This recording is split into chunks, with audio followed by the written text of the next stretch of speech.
Let me add that to the stream. Yep. Let me add it to the stream, and we're going to be in our Zoom meeting. Oh, you got her. Okay, thank you. We're going to be in our Zoom meeting, and we're talking about charitable gifts of real estate this morning. So I'm going to add a little bit of, let's see, all your funny, let's put this in there. And let me get to the Zoom. So that way we have everything on board at the same time. It's 7:54. We're not on live yet, but give me a second here. I hope everyone is doing well. Happy New Year. If I haven't talked to you in a while, I appreciate all of you for coming into my social media. And give me a second here. Oh, all right. It's early here in beautiful California. It's almost 8 o'clock. So I am getting the kids out and getting on here with you guys to educate you on charitable gifts of real estate to nonprofits. If you've never heard about this, you need to know. Give me 1 second. If you want to follow me or you want to visit my website, go to samraocs.com, SAMRAOCS.com. And where's my Zoom? There's my Zoom. Okay. So I'm going to get in my Zoom and going to launch the meeting. And we should be on in a second. Join with a video. She travels with us in the RV, and I'm not really sure what we would do with her if we were gone for a couple of weeks, but let's see. We'll figure something out. We'll bring her with. Well, if we drove the rig, that would work, but she's so big. She was with us on the airplane. They'd want to put her down in the hold, and that ain't happening. No. All right. I'd love to do the road trip, but that would be, a month and a half long trek back and forth. So, and we could make a lot of fun with that, though. That could be a lot of fun.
Yeah, I'm here. But is that Bo? Good morning, everybody. Yeah.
I'm going to wait and see how I'm thinking there's probably not much to think. All right.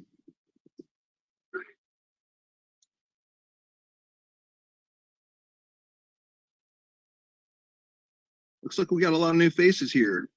If you guys haven't been to the master class before, feel free to introduce yourself and tell us how you heard about us.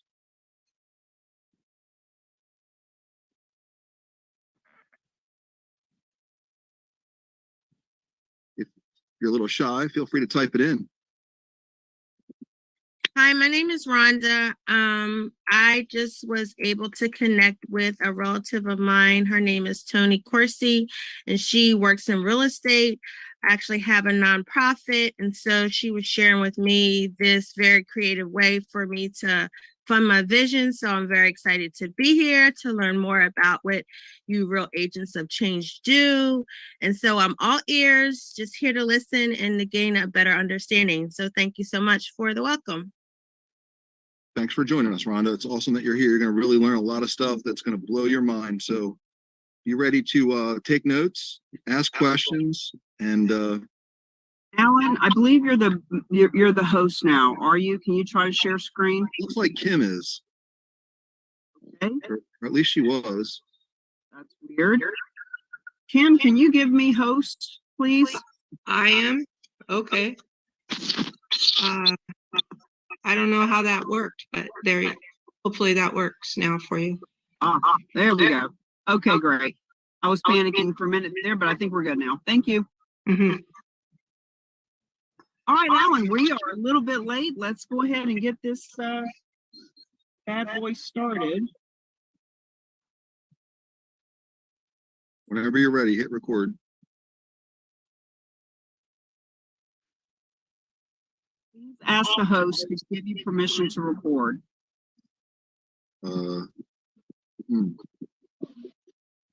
It's not showing.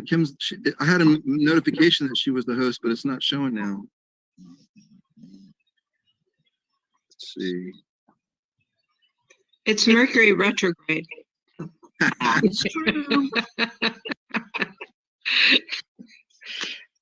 Well, I can't report. I'm going to log out one more time and log back in, guys. We apologize for this technology issue. One moment, please.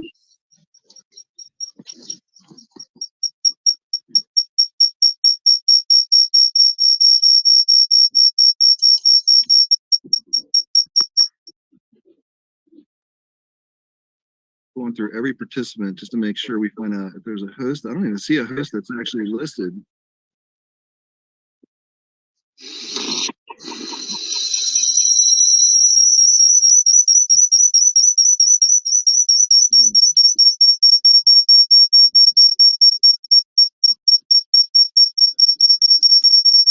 Michael, turn off your audio.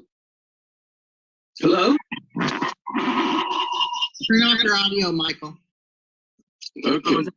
I thought it was me. All right. Can you hear me?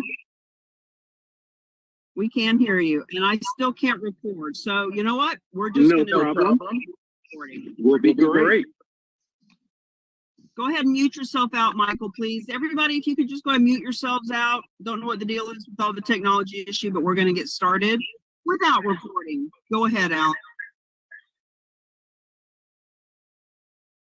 Okay. Hey guys, well, welcome to the Charitable Real Estate Masterclass. This is the deepest dive that we have, the most information in any one presentation you're going to get from the Real Agents and Change, from anyone, really.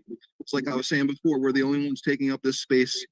No one else is bringing real estate and philanthropy together in the way that we're doing it. We're tackling it head on, and so there's other people out there in this space that'll do it on the side if it's fits certain criteria, but no one else is doing this. Teaching, educating, certifying real estate agents, financial advisors, even the nonprofits themselves. Besides Cami Baker, who actually, to give you a little background about how I met Cami and Cami's background, I just met her last December, and full disclosure, she's my fiance now. And when I met her and I saw her vision and she explained to me what she does, and her passion and her commitment was so extreme, and I mean that, it was very extreme to this. I knew that if it was, if I didn't really jump into this with her full on, it was going to be a fling, and we could have had a lot of fun and it would have been over. But she's married to this business more than anything. So with her background, I've gotten to know her. She's had decades of nonprofit work, raising money for nonprofits, whether through car shows or bake sales or coat drives or diaper drives. I've seen all the pictures. She's kept all her memorabilia of flyers and events, pictures, and her experience with real estate. She's been a top 5% real estate agent, featured on HGTV House Hunters, and she's really done extremely well. And when she learned about this, and she's put this whole thing together where she can actually teach real estate agents and the nonprofit world how to come together to make money, making a difference. I'm a veteran, I'm a Christian, and I'm a rescue dog owner. So, I know about how nonprofits work, and the ones especially that I've been involved with are very helpful. Being a veteran, I can tell you that our government, most veterans will tell you that after you're out of the military service, you're sort of considered a liability. But the nonprofit world's getting a lot of work done for the veteran community, which I really appreciate, and I'm working hard towards directing a lot of money towards those groups. But with that in mind, I just want to introduce you to Cami Baker. She is the love of my life, someone who is super heart-centered, super sincere with her efforts of what she's doing. Her goal to make an impact is just, so powerful, as you're going to about to find out. And with that, all that said, I just want to say, take it away, Cami Baker. Thank you, Alan. I think there's a little bit of echo going on. I don't know why. Like Kim said, it is Mercury in retrograde today, so technology is not going to be our friend, but that's okay. So, friends, we are getting a little bit of a late start, so I'm going to jump right in. I see that about half of you are friends that I've seen here before. Congratulations for coming to get another dose. And half of you I've never seen before, and that's wonderful. We love when new people are coming to see how this whole charitable real estate thing works. So let me just jump right into sharing the presentation. So as Alan said, we are the only organization in the in the world that is teaching how to leverage real estate for real change. Been around for 100 years, but it's a completely underleveraged, underutilized, undertapped resource for our nonprofit friends and for our real estate friends. Michael, if you could try to mute yourself out, I think you're the only one left that's not muted, friend. If you could do that, that would be great. Okay, here's our warning that we like to start the presentation off with, because here's the thing. What you're getting ready to learn can be a blessing or a curse, because you're going to learn something that you just didn't know before. How these nonprofits can get funded, how real estate agents can participate in the biggest, baddest, boldest social responsibility campaign ever created. And when you're sitting in those fundraising committee meetings, or when you see that friend post on Facebook a GoFundMe account for a local nonprofit, when you know that there's a better way and you share it and you share the blessing, your heart is so full and warm knowing that you've stumbled upon the solution and you're sharing it. But friends, when you sit in those committee meetings and you go to the Rotary and you go to church and you go to the homeless shelter and you sit in all those meetings with those people and you hear them talking about how funding is short and how they don't even know if the golf tournament is going to happen because of COVID or whatever. If you don't share this, it becomes a curse, because now you're hoarding information that can save lives, that can bring billions of dollars to those who need it. So be clear that what you're going to learn is something that if you don't have any intention of sharing it and being a contribution and part of the solution, you might want to leave the presentation, because that's the way it works. So let's start off with showing you what a gift of real estate looks like. You may have seen this story. It's been around for a couple of months now. Jeff Bezos' ex-wife, two houses that total $55 million in donations to the nonprofit world. And I love to start with this one and several others like it, because if you've come here with the misconception that this is about helping people unload property that they just can't get rid of, you're not looking at it the right way. As you can see from these photos, these are estates. These are property owners that want to be a huge contribution to the world, and they get great tax benefits too. But this isn't about unloading property that you can't sell. This is about being philanthropic. So the book Real Estate is Hot, Fundraising is Not came out in June. It is part of our nationwide campaign that also includes the List the Legacy listing campaign that happens in April. List a legacy listing, donations of real estate that get listed just like any other real estate agent listing, but now they leave legacy. And this is how we are teaching nonprofits and everyone else how this works. So in that book, we go over the 5 keys to revolutionize how charities and champions are funding the causes and companies and careers and communities that they love. So let me just share with you what those keys are. Key number 1 is learn. Learn what charitable real estate is. You're here, man. You're turning that key right now. Congratulations, you key turner, you. You're going to learn stuff here today that you just didn't know was even possible. Now, key number 2 goes back to that warning. Because once you learn it, if you don't tell people, if you don't open your mouth and share the blessing, it was all just a big waste of time to be here. Lead generation, generating leads by letting people know. That's key number 2 that we get into in the book, and also in the champion program that we'll be talking about. Key number 3 in the book we talk about.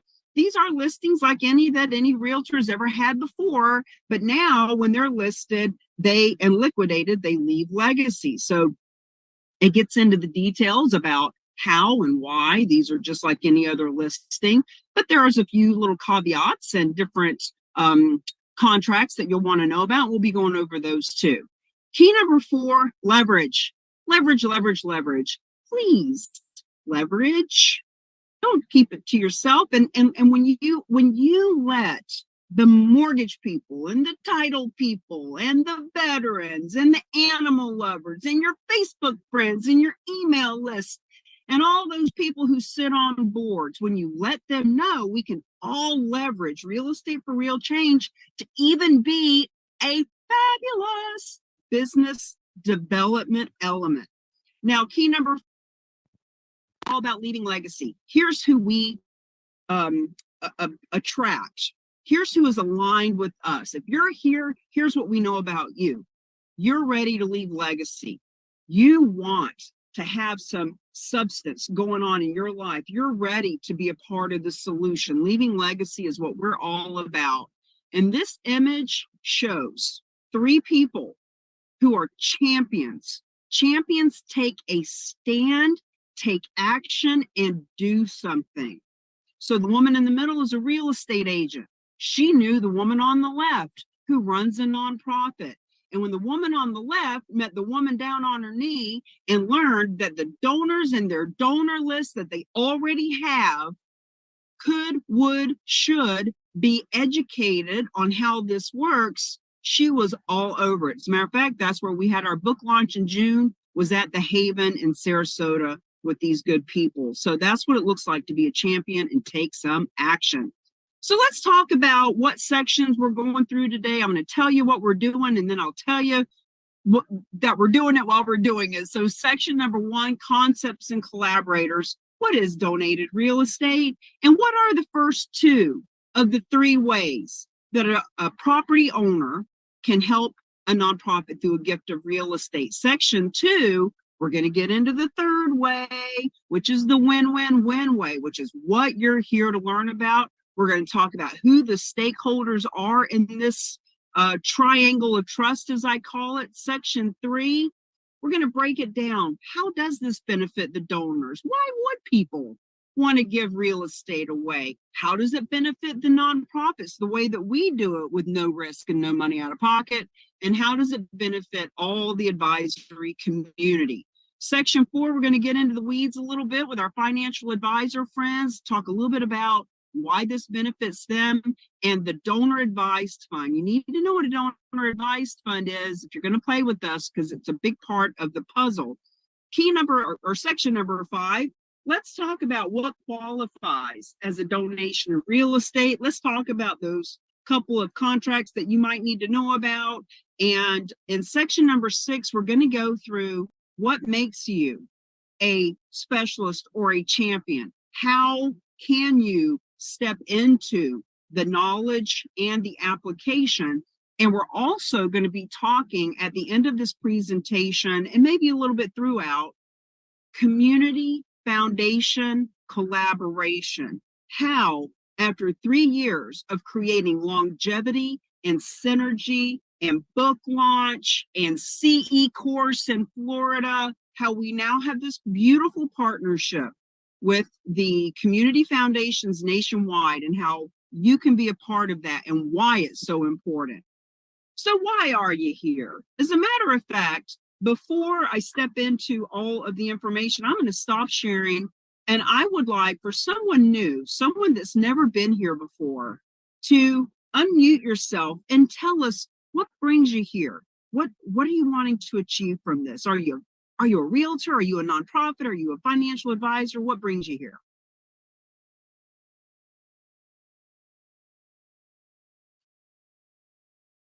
This is the community engagement part of the program. Karen. Go ahead.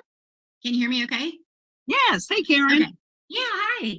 So I'm here because you and I have been, we've been connected for over a year now, and I feel as if I've just sort of always had on the peripheral of an understanding of, what you're doing. And I support real estate agents. And so I'm always interested in learning more about other ways that I can help add value in that industry and community. And So I'm just here really, thank you for the invitation, and I'm excited to just really fully understand everything that you're doing here so that I can start to effectively communicate that out to, my community as well.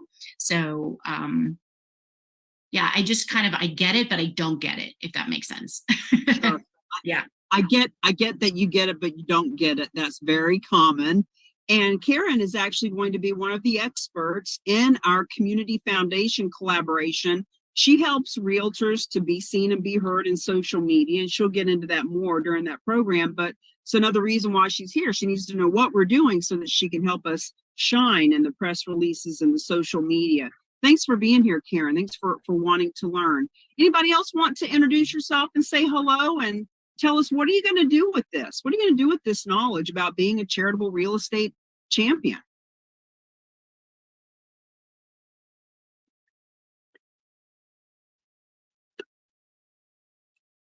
Hey, Deb Durbin, I've seen you here before, I think, but we've had a little bit of interaction online. Would you like to unmute yourself or turn on your camera and let us know what's been keeping you around the peripheral, coming and going and taking a peek at what we're doing?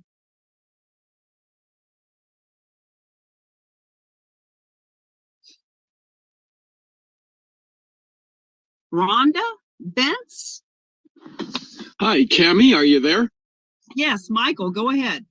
Hi, I think you have a great program, and most realtors, 80% of the business is done by 20% of the agents.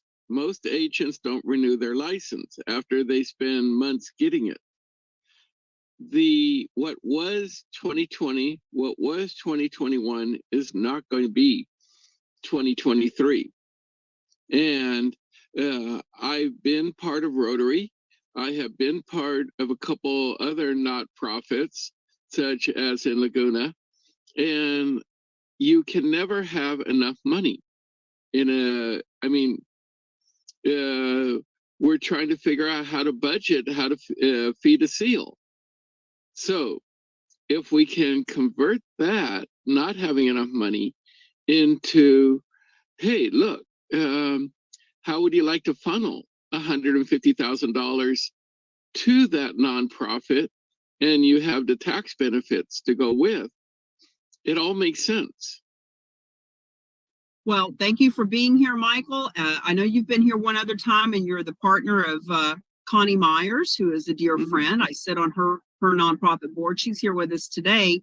I would venture to say the 80-20 rule, in my humble opinion, has turned to the 95-5 rule. I think 5% of realtors, 5% of financial advisors, 5% of just about any industry actually does 95% of the work. So, and the business, and receives 95% of the rewards. But glad to have you here. Rotary does need to learn about this, and those old bucks sitting around in the Rotary are sitting on real estate. We just need to teach them how to do this risk-free. So let me get back over and start sharing my screen and get back to the presentation. Just want you guys to know, we want you to interact. We want you to be a part of the presentation. Ask questions anytime something comes up for you. So you're here to strengthen those relationships. Friends, by 2025, the goal is to have charitable real estate divisions and charitable real estate specialists in every market of the country. Right now, you can be it, and that will definitely get you referrals that you would not have gotten before, because high net worth people want to leave legacy. They want to simplify their estate, and they want advisors that know about these different secrets or strategies or options. You can raise your profile. Instead of just being a real estate agent or a realtor, be an advisor to the wealthy, an advisor to the nonprofits. There are 499 nonprofits per county in this country. California has 5,000 nonprofits per county, and they need to know about this. You as a real estate agent can earn full commission. If you're not a real estate agent, you need to know why they're incentivized. You need to know that financial advisors can add to their assets under management. This is a big deal for any and all for-profit along with our nonprofit friends. More introductions, more commissions, more referrals. That's why you're here. And here's what you're going to learn today. Donations of real estate are happening. This isn't a question or a pro forma or will this work. It's been happening for 100 years, friends. $9 billion a year. You're going to hear all about that. You're going to learn what are the 3 ways that a donor can help a nonprofit with real estate. Now, as we continue to grow and learn, as some of you have pointed out, we have a friend that will tell you there's a 4th way, and that people who donate real estate can actually earn an income themselves off of an annuity or an endowment that can be created for them. I don't want to get too caught up in the complications of that, but we are adding experts and knowledge on a weekly basis at the Real Agents of Change. You're going to learn why you've never heard of donations of real estate before. You might be thinking, well, if this is so great and it's been around for 100 years, how come I've never heard of it? We're going to answer that for you. And really, what you've never heard of is the 3rd way, the win-win-win way. That's what you're really here to learn about. You'll learn why donors are trying to give real estate away and who they are and where you find them. You will learn how you can be the hero that your community needs and make money making a difference. Are you a specialist or a champion? Look, a specialist is someone with knowledge that other people in their marketplace don't have. It's a knowledge thing. You specialize in something. Champions take that knowledge and do something with it. They take action. Now, how can causes and companies and communities come together? Friends, 87% of your marketplace, no matter where you are, 87%, no matter what your industry is, 87% will choose you over the competition when they know that you're doing something for the community. And with this, you don't have to pick just 1, 2, or 3.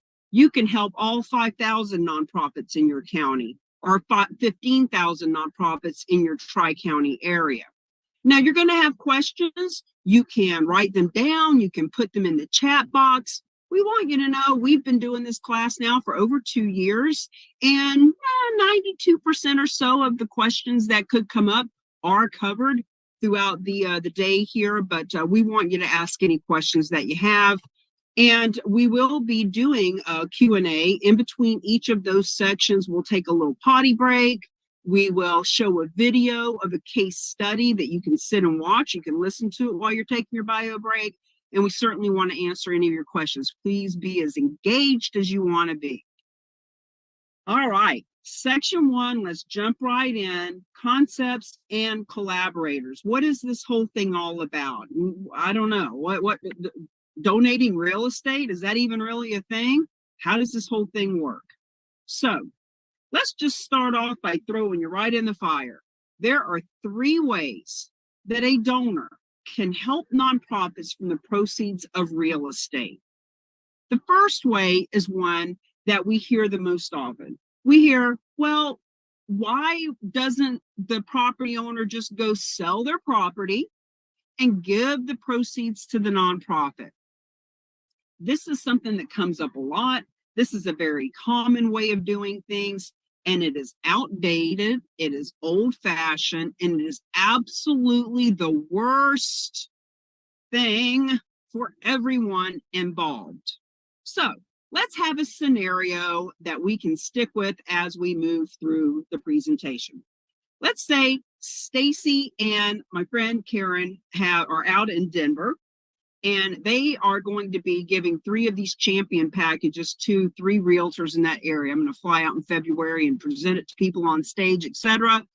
Let's just say that the Boys and Girls Club of Denver has a donor that has a condo in Florida. This is going to be our story for the rest of the class, so stay with me. So this condo in Florida has $1 million appraisal. It's got a $200,000 mortgage, and the donor wants to keep $200,000 in their pocket, but they'll give the rest to the Boys and Girls Club. So in this first scenario, the donor just lists the property, pays all the taxes, does all the things they need to do, and then they just give the money to the nonprofit that they love. But the problem is that the donor is going to pay capital gains tax. The donor also pays recapture tax. They are not able to write off as much of their adjusted gross income, which we'll get into more as the day goes on. Ultimately, the nonprofit receives the least amount of benefits. The donor gets the least amount of tax write-off. This is the most inefficient, ineffective way for everyone involved. It is just the worst way. Why would we do it the way that is the least financially beneficial for everyone involved? The second way, donor says, hey, Boys and Girls Club in Denver, I got this condo out in Florida. It's got a $200,000 mortgage on it. I want $200,000 cash in my pocket, but you can have the rest, which is about $550,000 in equity after expenses. So the second way is if this donor tries to donate that property directly to the Boys and Girls Club of Denver. Here's the problem. The nonprofit would be required to pay off that mortgage, to give that donor the $200,000 so that they can take title to the property, which is what gives the donor the tax benefit they're looking for. Property has to exchange hands, in order for the tax benefit to happen. So all that stuff has to be paid off. The nonprofit would be responsible for the hurricane insurance and the HOA fees and all the things. Who's going to put their name on the light bill? In other words, look, 99.9% of nonprofits flat out will not do it. They have it written in their bylaws that they won't do it. They don't have the money to do it. They are scared shitless that condo is going to get hit by a hurricane, and now what?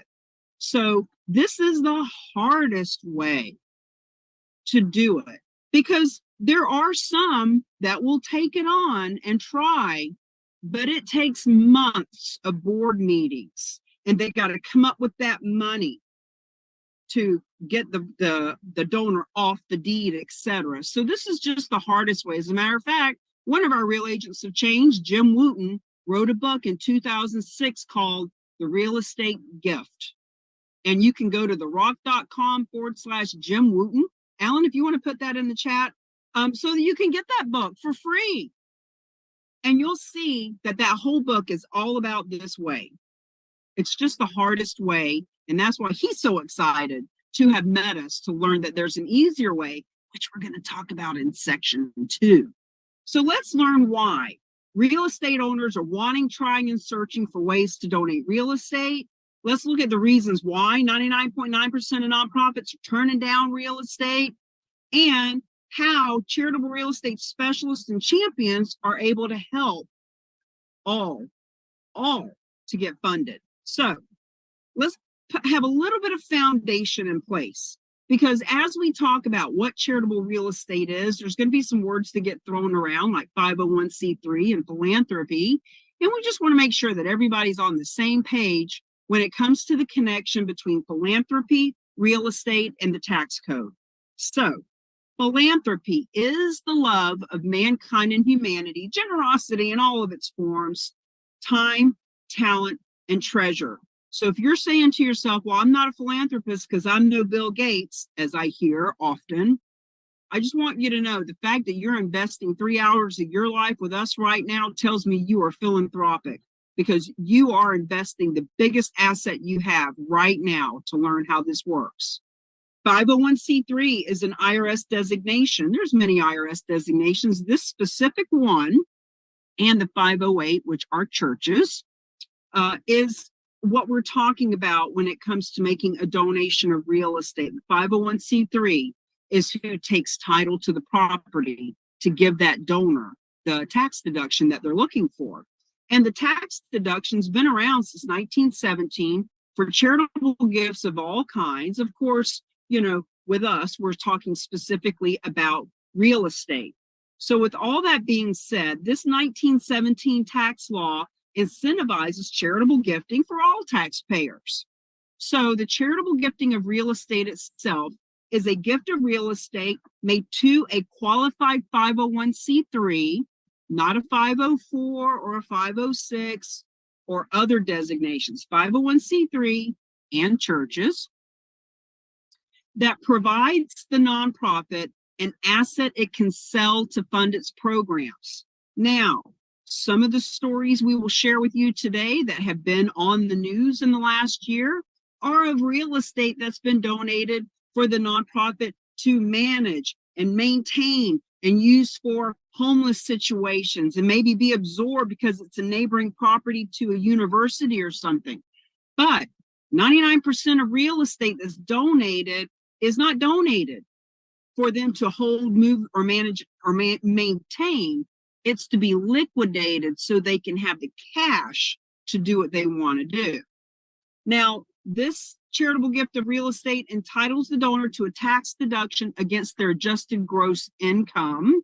And I'm going to show you an example in section 5 of a $4.5 million property. If it was sold outright versus donated, what the tax difference would be on this AGI.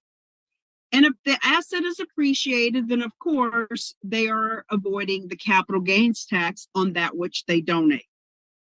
So it sounds simple enough. Look, there are donors all over this country that have, for over 100 years, been trying and wanting to donate real estate. $9 billion a year does get done, so some of it trickles through.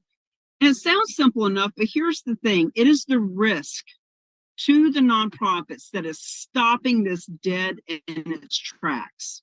So here are some of the reasons that they just are saying no and missing out on this massive amount of funding.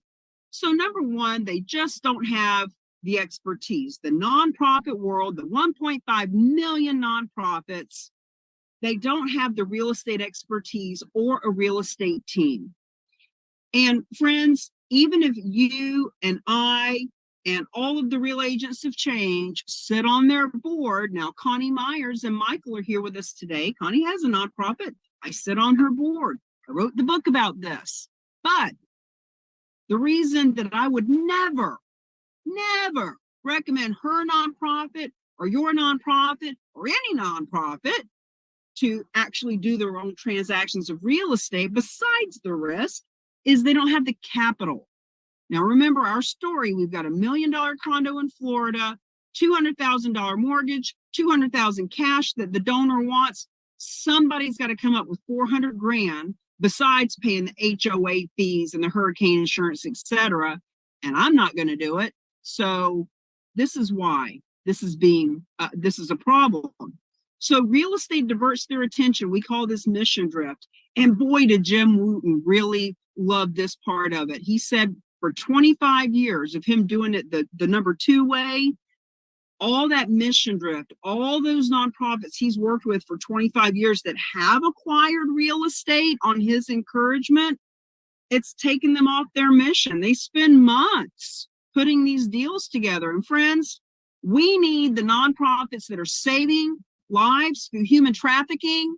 We need them saving lives, not trying to figure out an appraisal on a property across the country.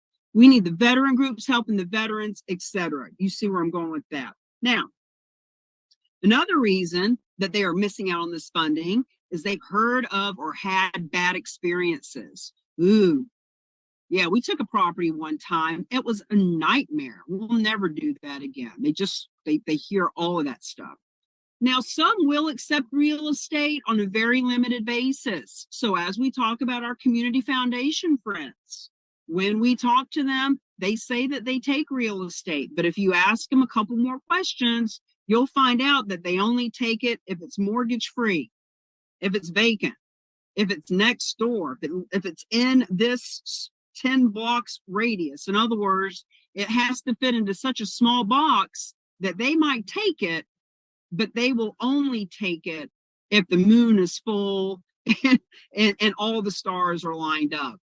Now, the majority of them have it written right in their bylaws. We do not take non-cash assets, especially not real estate. No. And that's a problem. Now, we don't even want them changing their policies because we can help them get the funds without actually accepting it. So overall, it's just so damn risky that for 100 years, nonprofits would rather take the $500 cash than the property worth $500,000. But the real reason is because they've never heard of what we're going to be sharing with you in section number 2. And even Jim Wooten and experts like that had never heard of it. That's why people of huge credibility and sophistication in this world, we have another guy, Jeff Albee, who is coming to us. He is the president of the CCIM in LA. And when he saw this, he said, Cammie, I've helped a client who donated $45 million to nonprofit. He said, I handled all that transaction for them. I have never seen what you're doing here. He signed up immediately to be a specialist. So you keep hearing me say 99.9% can't, won't, etc. Well, Cammie, what about that less than a 0.0067% that do? So I'm just going to bring up some logos here on the screen. Every 30 days or so, I'll go in and do my own search for who takes real estate, donations of real estate, and how to donate real estate. And when I do, I see more and more coming up. Because here's the thing, nonprofits are hurting for certain. They need money. And some of them, like these, are getting smart enough to actually advertise and ask for real estate. Alan will tell you, $9 billion a year is donated with nonprofits not even asking. So these are smart enough to be asking. So why would I be sharing these with you? Well, number one, if you're going to party and play with us, you're going to be doing some Googling and you're going to find all these. And I want to share with you the difference between what we're doing and what these groups are doing. So Cars for Kids, most people have heard of them. They take not only cars, but now they take real estate. Wonderful organizations, all of these are. And if a donor needs a tax deduction, they can donate to any of these and the money is going to a great cause. But if your donor on your nonprofit's donor list, if your client and your past or current clients, if your friends on Facebook go to any of these and donate their real estate, here's the problem. Your church, your community foundation, your veterans group, your homeless shelter, whoever you're passionate about is not going to get the money. Because with these folks, they're smart enough to be advertising for their own nonprofit. They are not doing these transactions and then sharing 50% with your church. In other words, they're doing it, but they're doing it for themselves. They are not doing it to help all the other 1.5 million in the country. So it's happening on a very small scale with those who are actually doing it for themselves. And this is why the Real Agents of Change and certification into champions was all created so that all the other 99.9% can benefit from real estate, so that the donor can choose who gets their legacy, and so that all nonprofits can become proactive versus reactive. Because some of these that do accept real estate, if it fits in this tiny little box, are so averse to even dealing with it, they aren't marketing it and they don't really want it to come in because it is a headache. So they are reactive when somebody finally calls them from something on their Facebook page, but we are teaching you how to be proactive, assertively, confidently find these gifts of real estate to help your communities. Now, let me share with you a little bit of a story of how we get to where we are today, because it's really important that you know who the players are here and what qualifies us to bring this to your attention. So my background is in real estate. It starts when about 20 years ago, this picture was taken. It was my first professional suit, my first professional headshot. I was a newly sober, single mother in a state where I didn't know anyone. I'm from Florida. I had moved to New Hampshire and I got my real estate license. And fortunately, I was hired by a realtor who did 125 deals a year. So for the first year and a half, I was actually his listing coordinator, learning the business, doing listing packets, doing all those things that a listing agent does, except for going on the appointment. So when I got my license, I became a realtor, and I kind of became his competition, actually, by the way. And the day that I had this photo taken, my daughter was with me, and we took some family shots. And she's a big part of my story because I was a single mother. I am a single mother. And I wanted to be a realtor so that I could set my own hours, claim my own worth, be there for her and her field trips. This is one when we went to Boston to one of the children's museums. And this is when I got my start in real estate. So in the beginning, I was with Remax, and I loved the hot air balloon. I brought it to a couple of events. It was a really big deal for how I was promoting my business. And then with the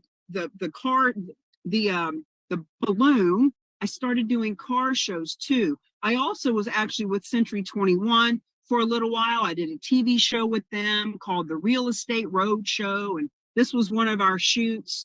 So I was really a guerrilla marketer. Like, I was out there beating the pavement, boots on the ground. I want my real estate friends to know this whole thing has come together, because when I learned about charitable real estate, I thought, holy cow, there's 2 million realtors, been there, done that. I know the pain of looking for business and trying to differentiate yourself.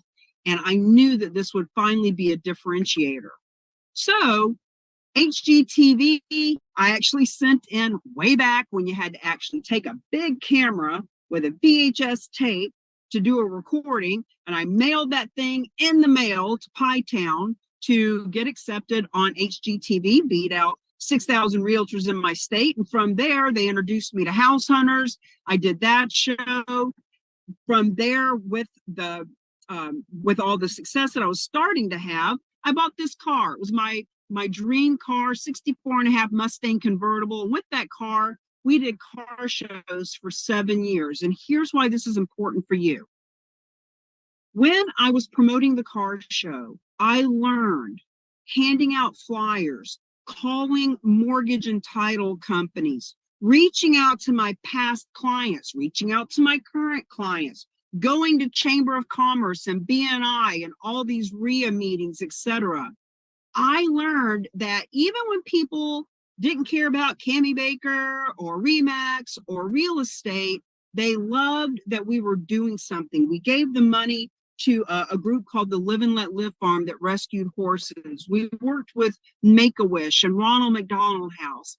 Friends, this created so much conversation. When I was at a networking event and there was 10 other realtors, and you know what I'm talking about, because whether you're in a room or on a Zoom, you are never the only realtor. And this gave me such a differentiating factor. I never even talked about real estate. I'd tell them about the car show that was coming up and how much money we were giving to the horse farm, etc. This was a big part of how I was building my business. And what happened was I learned that there's so many people out there that are philanthropic and heart-centered, but they didn't know how to make money making a difference, how to bring their business development and their heart-centeredness together. So this is an example. Karen, right there in the middle, is a president of the Board of Realtors in that state. She hired me to be her coach and to teach her how to do a cause marketing campaign as she was leaving office, marketing your business with a cause in mind. So I've been doing this for years and years before I learned about charitable gifting of real estate. And in this image, we did a diaper drive. We raised up 8,000 diapers for women coming off opioids and having babies.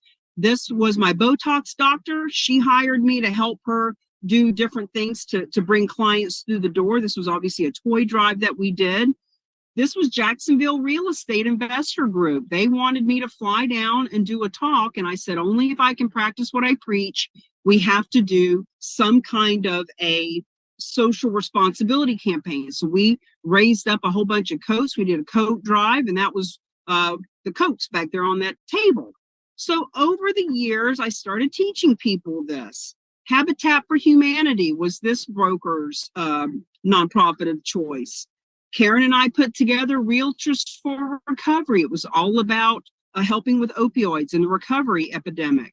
We did coat drives in Boston for huge, as a matter of fact, that's the largest meetup group in the country that we were working with right there in Boston.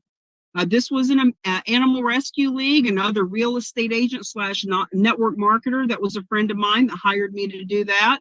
We did poker runs. We put together boxes to send overseas to our enlisted friends. And I learned that so many people didn't know how to bring for-profit and nonprofit together, and I just had this innate ability to do so. So 3 years ago, when I learned about charitable gifting of real estate, it was that background of real estate, that background of nonprofit. It was the background of cause marketing and helping for-profits and nonprofits come together that had the glasses I was wearing, the filter that I saw this through apparently was different than anyone else because it's been around for 100 years and it's not been leveraged. So we got written up on Yahoo Finance about this in November, a little bit over a year ago. This is when the Business Observer did a story about us during our book launch. So we are traveling the country, teaching people how to partner, how to come together, how to make money making a difference. We're traveling in our RV. April is List a Legacy Listing Month. We want you to be a part of that. You got to start now if you want to take listings in April.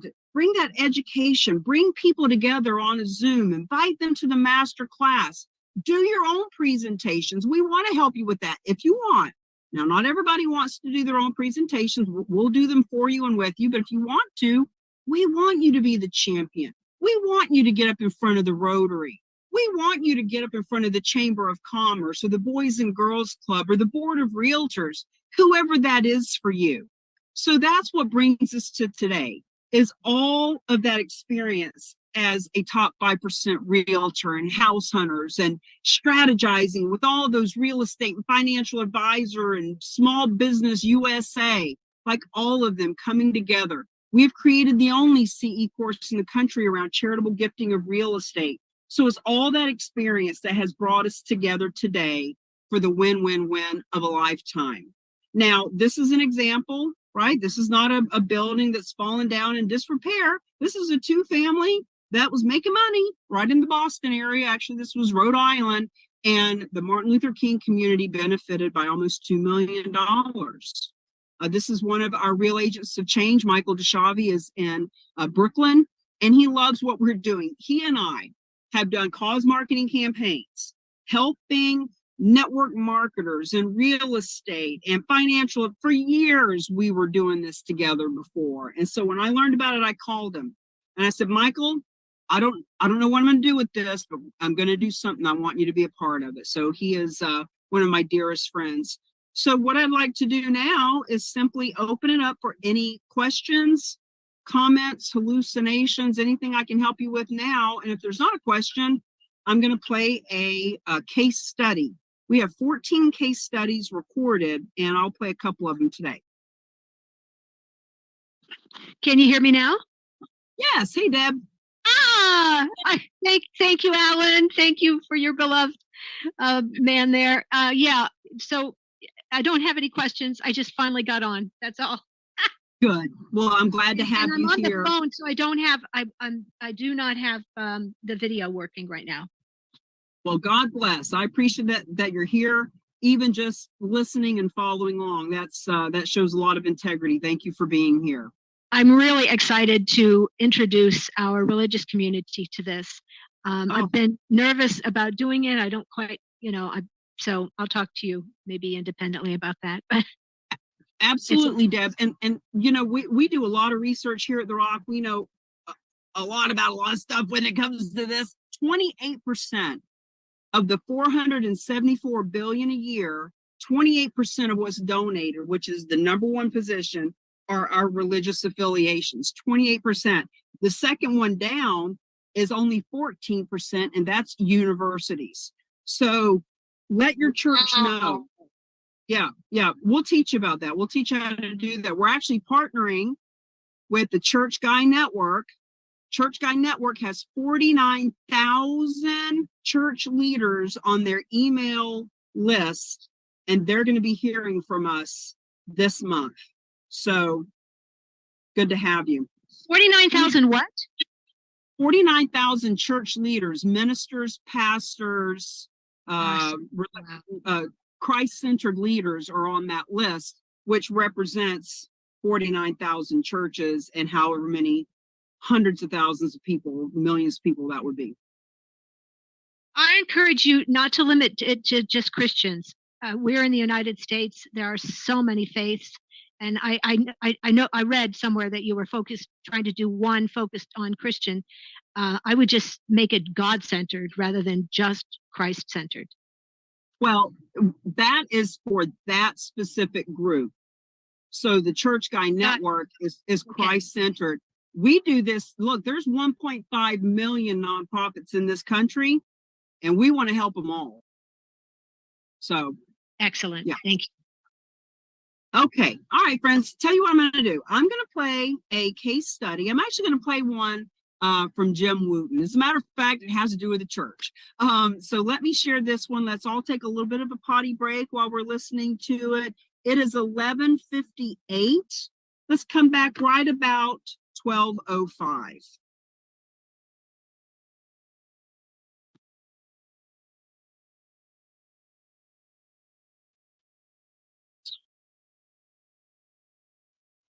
A fascinating story we're just chatting about. Tell us about it.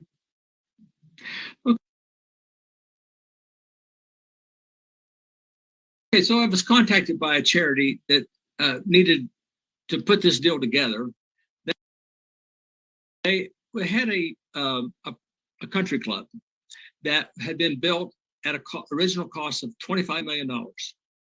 And over the years, the country club fell on hard times and went through a sheriff's sale. It sold to an entrepreneur for $3.5 million at the sheriff's sale. And after operating it for a few years, maybe 5 years, a charity proposed that they donated for their school. It was a school. And so it was a 501c3 school. And so they said, well, how do we do this? And what would be the ramifications? What would be the benefits? So I got an MAI appraiser to look at it. And he said, well, look, it cost $25 million to build this thing. And over the years, it's depreciated some, of course. But rather than use the income approach or whether to use the market approach, which how many country clubs are sold per year, right? Very few. So using the cost approach and using all the metrics, it was $9.5 million. And so they did it. I put together the paperwork for them and we got it all done. He got a $9.5 million write-off. And with the tax savings alone, he had more tax savings than his original cost in the property. So plus he was able to make a tremendous difference. That's the thing. If you don't have donative intent, I think IRS, by the way, they don't honor this unless there's donative intent. And you have to say so. And you have to say so in writing before the closing. Now, it can be a letter. It can say, the seller intends to make a charitable donation of the property at 123 Main Street to the buyer of 501c3. You can just do that in one sentence. But it's really probably better to put it right in the purchase contract. Put it right in the purchase contract. You don't want this thing to foul up just because you didn't declare donative intent. And so, of course, that was done here. So, yeah, I mean, there are more than one ways to do this. I also want to say, I think I want to touch on the fact that the tax savings, every time you make a donation, that's one asset that's not going to go to your heirs, right? The kids are thinking about this. And you don't want them telling mom and dad, don't do this. That's something I'm supposed to get, right? So here's the thing. With the tax savings, oftentimes they can pay for a life insurance policy. They'll give the kids even more than the value of that asset. It's just something, a tool to have in the back of your head, get some life insurance. Go ahead. Amen. I love that you bring that up a lot because it's one of the things that we even say for financial advisors. Hey, listen, if your client wants to get a couple $100,000 out of that property to buy life insurance policies for the kids, well, that's even better for you, financial advisor. I'd like for you, Jim, also to speak on that property donor had paid $3.5 million, and now that it's being donated at an appraised value of $9.5 million. What are the key points? Like there's capital gains tax that they're avoiding. What are some of those tax benefits for a donor like that? Yeah, well, that's a big one right there. Capital gains tax is avoided. And so that's fabulous. But also the tax savings from the charitable gift. They can write off, 30% if it's an individual, or if it's an LLC. If it's an LLC, it's just fine. All the members can take their pro rata share up to 30% of their own adjusted gross income, line 22 on their 1040.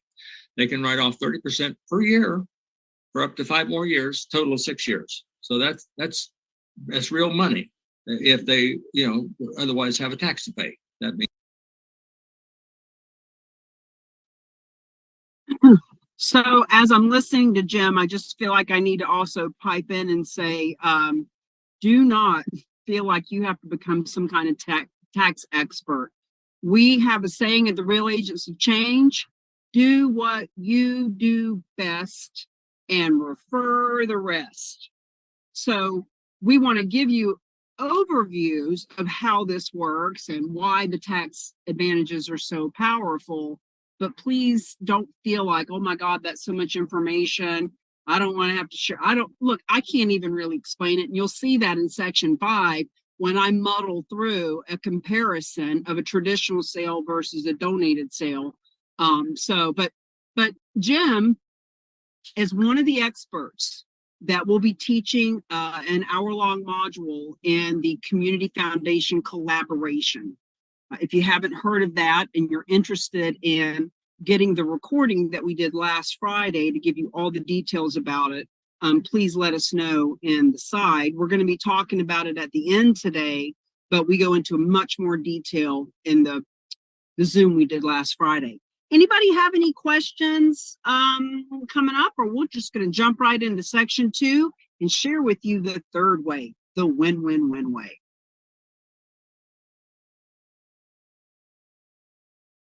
All right, here we go. Means they're going to.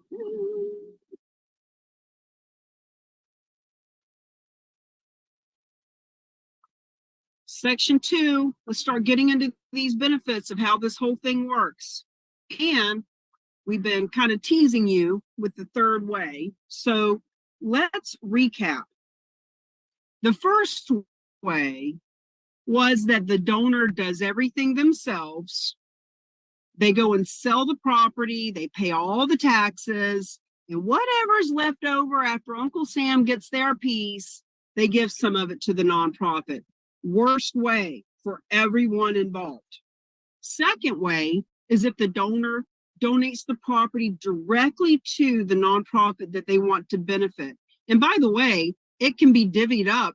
1 nonprofit, 3 nonprofits, 100 nonprofits. It can be put in a donor advised fund. But the concept here is that the donor is trying to give it directly to, in our case, the Boys and Girls Club for this conversation. The way number 2 is the hardest way because 99.9% of nonprofits will not take it. And if they do, it's a nightmare because they don't know what they're doing and it is not convenient and easy. So the third way is what we are teaching and suggesting. The Real Agents of Change have put together a group of experts. One of those experts is what we call the specialized nonprofit. It is a 501c3 whose sole purpose for existing is to accept gifts of real estate on behalf of any other nonprofit, pay off mortgages, take on financial responsibility, and then liquidate the property through you, the realtor, at a full commission to give the proceeds to the nonprofit world. So our story out in Denver, we've got the Boys and Girls Club. That donor has a condo in Florida, $200,000 mortgage, $200,000 cash that they want in their pocket. Specialized nonprofit comes to the table, pays off their mortgage, gives them $200,000 cash, gets them off the title so that they get their tax deduction that they're looking for. This can all happen in less than 30 days. Now, specialized nonprofit has the property. They list it with a realtor at a full commission. When they recoup their expenses, they give on average 98% of the proceeds to the Boys and Girls Club in this scenario.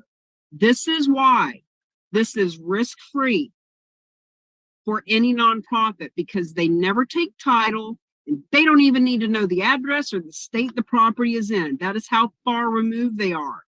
There is no money out of pocket to handle the transaction. Friends, let me be really clear. Do we do marketing? Yeah. Can we help you create social media and a landing page? Absolutely. Do we have trainings and strategy that we charge for? Yeah, of course we do.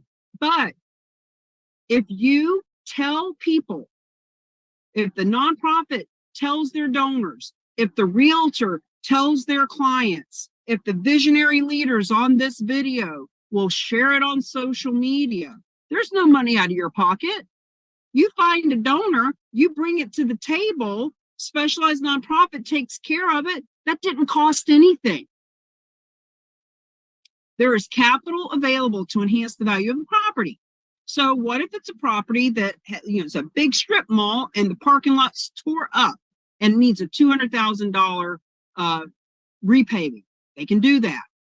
Bargain sale. You're going to learn more about this as we move through the class today, but the bargain sale simply means this. If the property is donated free and clear, here's the keys, here's the deed, thank you for the tax deduction, go have a nice day, that's a donation.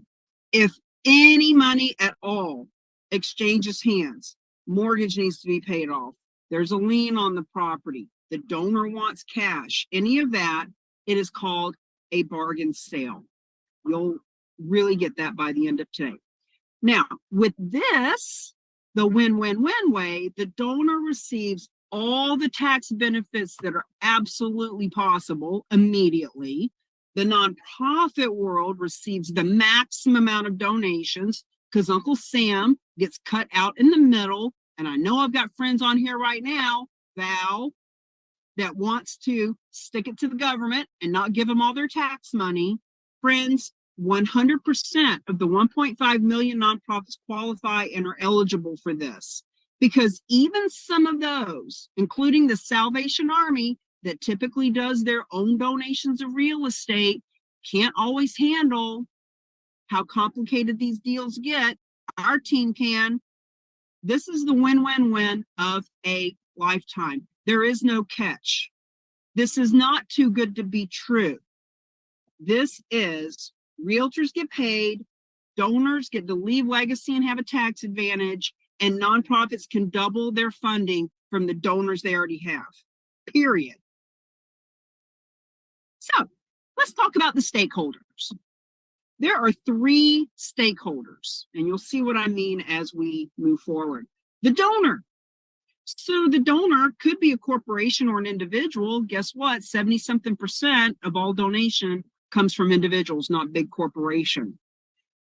Second stakeholder is the advisor. Now, in our world, that means anyone who advises people who own real estate. So it could be the financial advisor, the wealth manager, the CPA, the attorney, could be the real estate broker, insurance broker.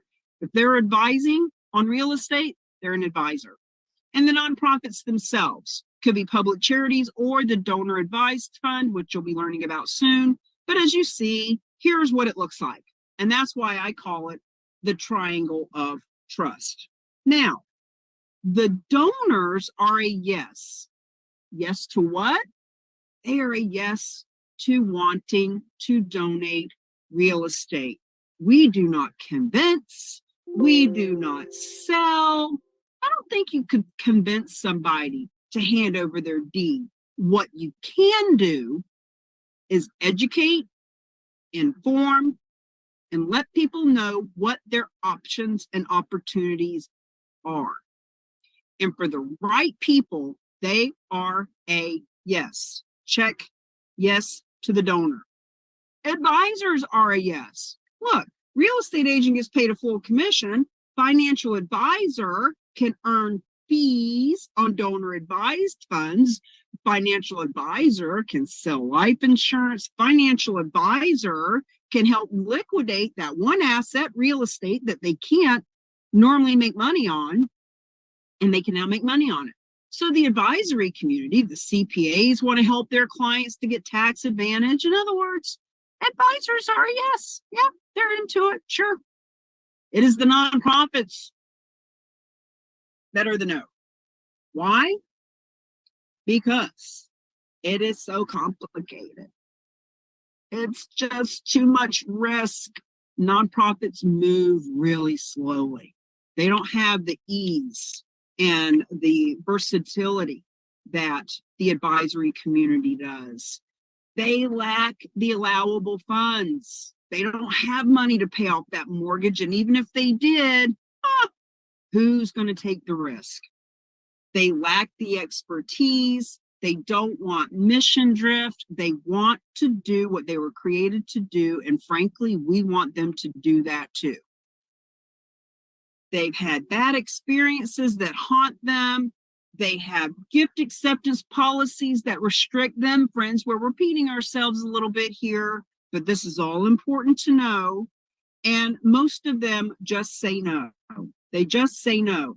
They say, hey, you know, we took a gift of real estate once, but we'll never do that again. What a nightmare. Or they say, well, we do accept real estate on a limited basis and only, you know, with months of board approval, and we'll never do it if it takes cash payment. That whole bargain sale, friends, you're going to meet some nonprofits, especially our community foundation friends, who say they take real estate, but if it comes to paying off mortgages, what if it's a $10 million strip mall in California with a $5 million mortgage and it needs $1 million worth of repair? Somebody's got to come out of pocket $6 million and all the holding costs. Our team will do that because at the end of the day, there's $4 million in equity. It's a good deal to do. So most of them say no to most offers. It is the nonprofits themselves that have been blocking the market. Remember how I told you you'd learn why you've never heard of this? Reason you've never heard of it is because there's never been a reason to teach realtors, and there's never been a reason to bring this to the market if 99.9%, all right, guys, mute yourselves out, please. If 99.9% of nonprofits won't take real estate, there's been no reason to talk about it or market it or look for it. That's why you've never heard of it. So our team of experts includes that specialized nonprofit, and we're going to show you a couple of videos, case studies with Bruce from Realty Gift Fund. He's our favorite. We've got a couple of them, but he's our favorite. Their mission, the specialized nonprofit, is to accept real estate of any kind from anywhere, taking on all financial and environmental risks, and take that transaction and convert it into cash so that they can grant the money to the nonprofits that the donor wants to have. It's that simple. It does not have to be complicated. It is really that simple. It's a third party, just like credit card processing. Every nonprofit in this country, when you go to their website, have a donate here button. And when you click on that button and you put in your Visa or your MasterCard, in a couple of days, they get 97, 98% of your donation in their bank account. Credit card processing. The nonprofit doesn't know what your credit score is, how much your balance is, what you can afford, none of that. They just have a button and they know that 98% is going to show up. It's the same thing here. They just need to pick a real estate processing, and we are it. the Rock Team of Experts, a specialized nonprofit that exclusively accepts gifts of real estate. So there's a couple groups that can handle real estate, but the ones that we work with handle nothing but real estate, when others will take other things like bank, like business interest and stocks and things like that. The specialized nonprofit provides the donor the tax benefits. You do not have to worry about what forms need to go to the IRS, nor does your Boys and Girls Club or church or veteran group. They absorb the title and financial tax, financial risks that are inherent in all real estate, meaning your church, your veteran group never have any risk because they never take title. Friends, don't worry about if the property's contaminated or if it's got a lien on it. You're not dealing with any of that anyway. The specialized nonprofit is going to decide if that's a property they can clean up and resell. They work with the brokerage communities to sell the real estate. In other words, they are brokers. They are CCIM. They do real estate and have for 40 years each, but they do not want to list the property. They got all they can handle with the negotiations, etc. They want to pay the realtor a full commission to sell the property. And it is so important that we all understand in this triangle of trust what's in it for everyone else, so that we can do what we do best and refer the rest. They grant out to the other nonprofits the bulk of the cash proceeds. So ultimately, it's about 98% of the proceeds, if not more. So here's what the awakening means. Non-cash versus cash gifts. Our dear, dear friend, Dr. Russell James, is not only a professor at Texas Tech, he teaches planned giving. He has brilliant strategies and research around talking to donors. He knows all about the numbers and the people and all of it. And there is a research document, therock.com/FAQS, has 13 of the top most asked questions that we receive. There's an interview there with me and Dr. James, who also wrote the foreword to our book.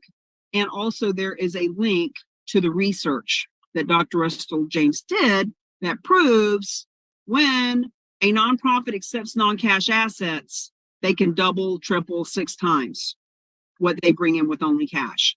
Now, Jackie Franey of the Nature Conservancy is one of the few huge nonprofits that takes real estate from all over the country.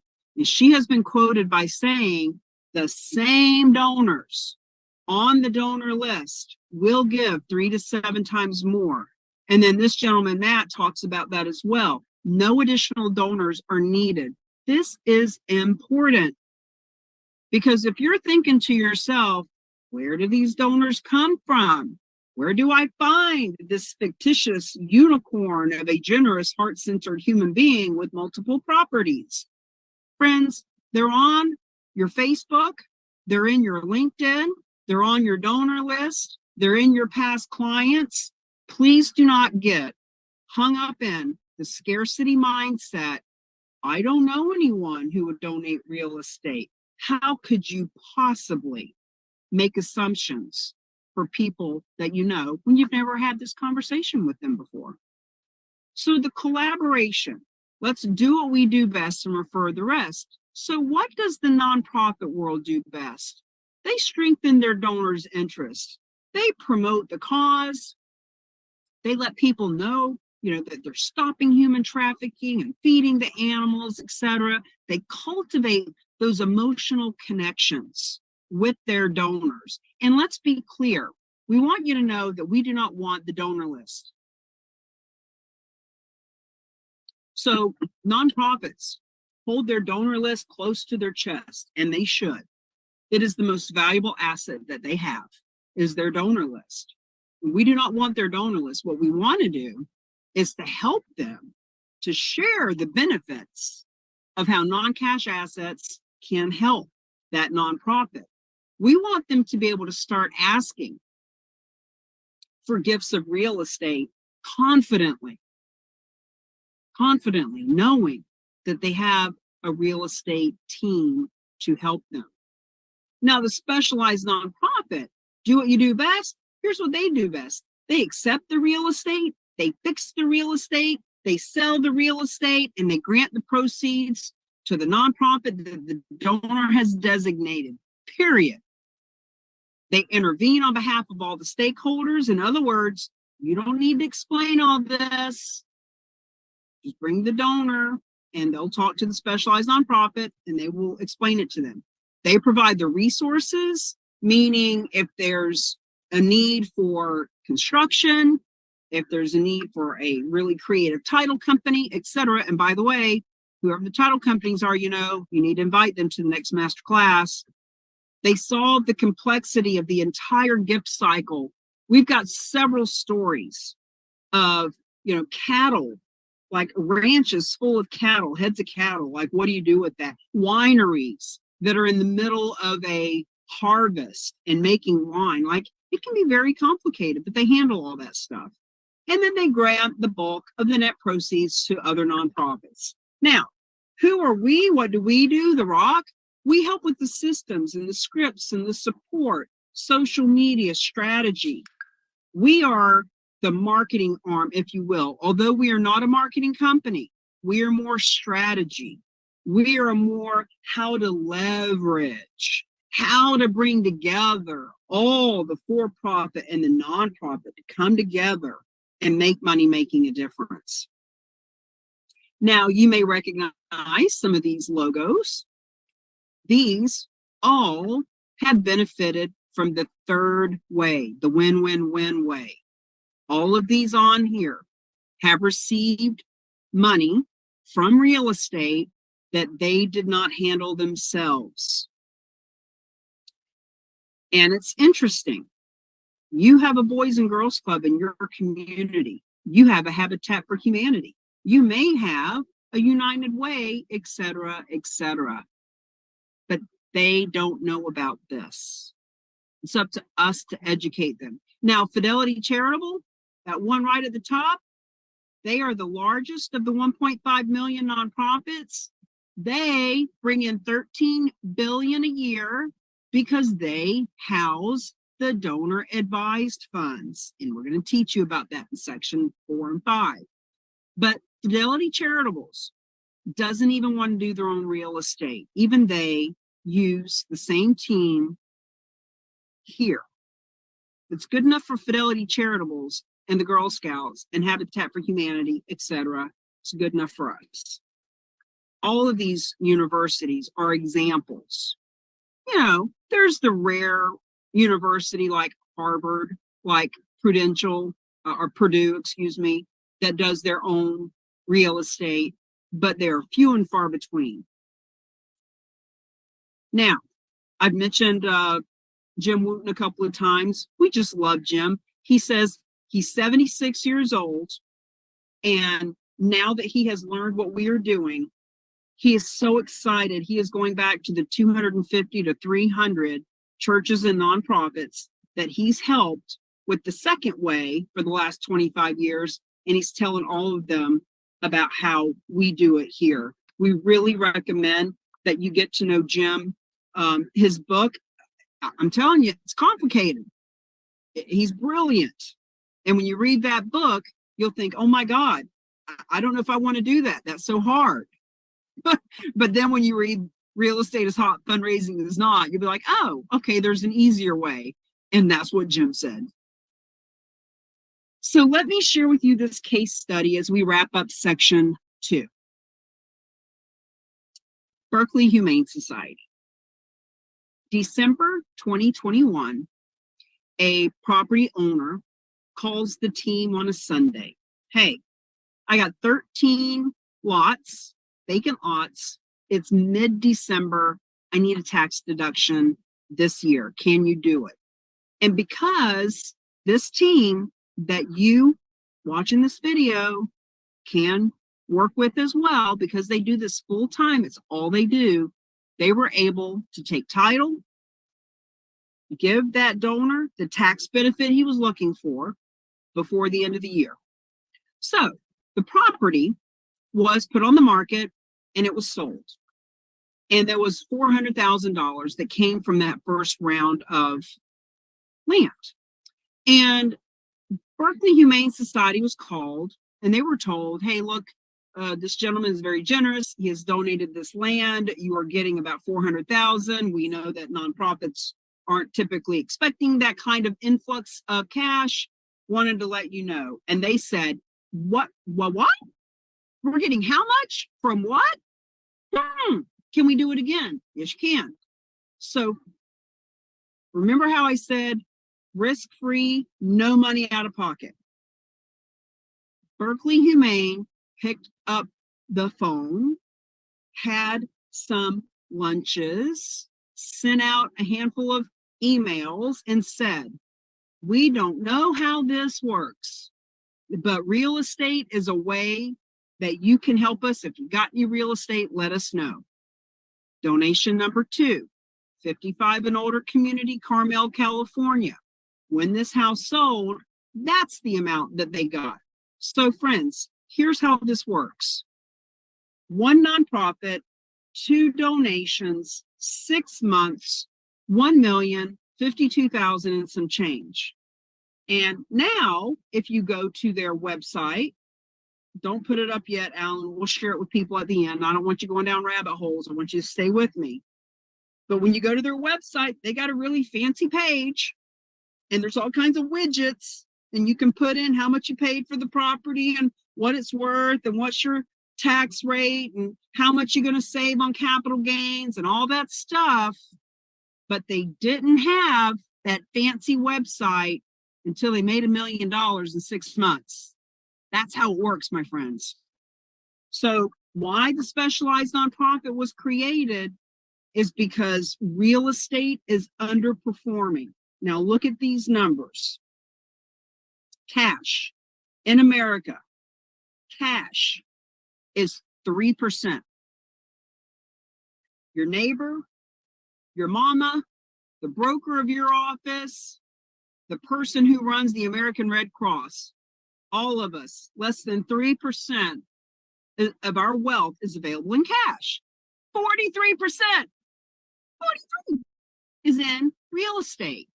But when you look at the money that comes into the nonprofit world, there is $474 billion a year that comes into the 1.5 million nonprofits. 90% of that comes from the 3% of cash. 9 billion of it comes from real estate, and that's only 2%. So these guys that put together Real to Give Fund that we work with said to themselves, said to each other 20 years ago, how is it that we're all commercial agents, we're all philanthropic, we all sit on boards of nonprofits, some of us run nonprofits, and 43% of wealth in real estate is not being leveraged to help the nonprofits. So they went, actually Bruce tells me he interviewed 1,000 nonprofits. He flew to meet with them. They did all of this 20 years ago to get all the information together, and they realized that the best way to help any and all nonprofits would be to create one nonprofit that could do exactly that which they found was the missing link, which is facilitate the transactions for them. So right now, $9 billion a year is donated to nonprofits through gifts of real estate, and that is with less than a fraction of a percent even looking for real estate. That's with 99.9% of nonprofits not only not looking for it, but turning it down when it is offered. So experts like Dr. Russell James and Bruce Geis and Candy C.E. Baker have been quoted that 2% can easily shift to a lousy 6.5%, 9 billion to 29 billion a year because of how much wealth is held in real estate. with a little bit of education and a little bit of options being posed to people, imagine being a part of that kind of shift in how nonprofits are being funded and getting paid to do it. That's why every sale needs a broker. Now, Gene Frederick is the granddaddy of EXP. We met with him at his house in Puerto Rico over a year ago. And he said, Cammie, I've never even heard of this. This is the way to meet people that are high net worth. He said, people my age have as a matter of fact, if you go to therock.com, Alan, if you want to put this in, therock.com/EXP, pretty much everything we share with you guys is therock.com/something. And this one's EXP. There's an interview with me and Gene talking about this. And he says, you know, people my age have acquired 5 or 6 or 7 houses. We don't know how this works. So, questions, comments, hallucinations? I'm just going to go over and find another video while I am waiting for you all to ask any question. Hey, Cammie, I have a question. Sure.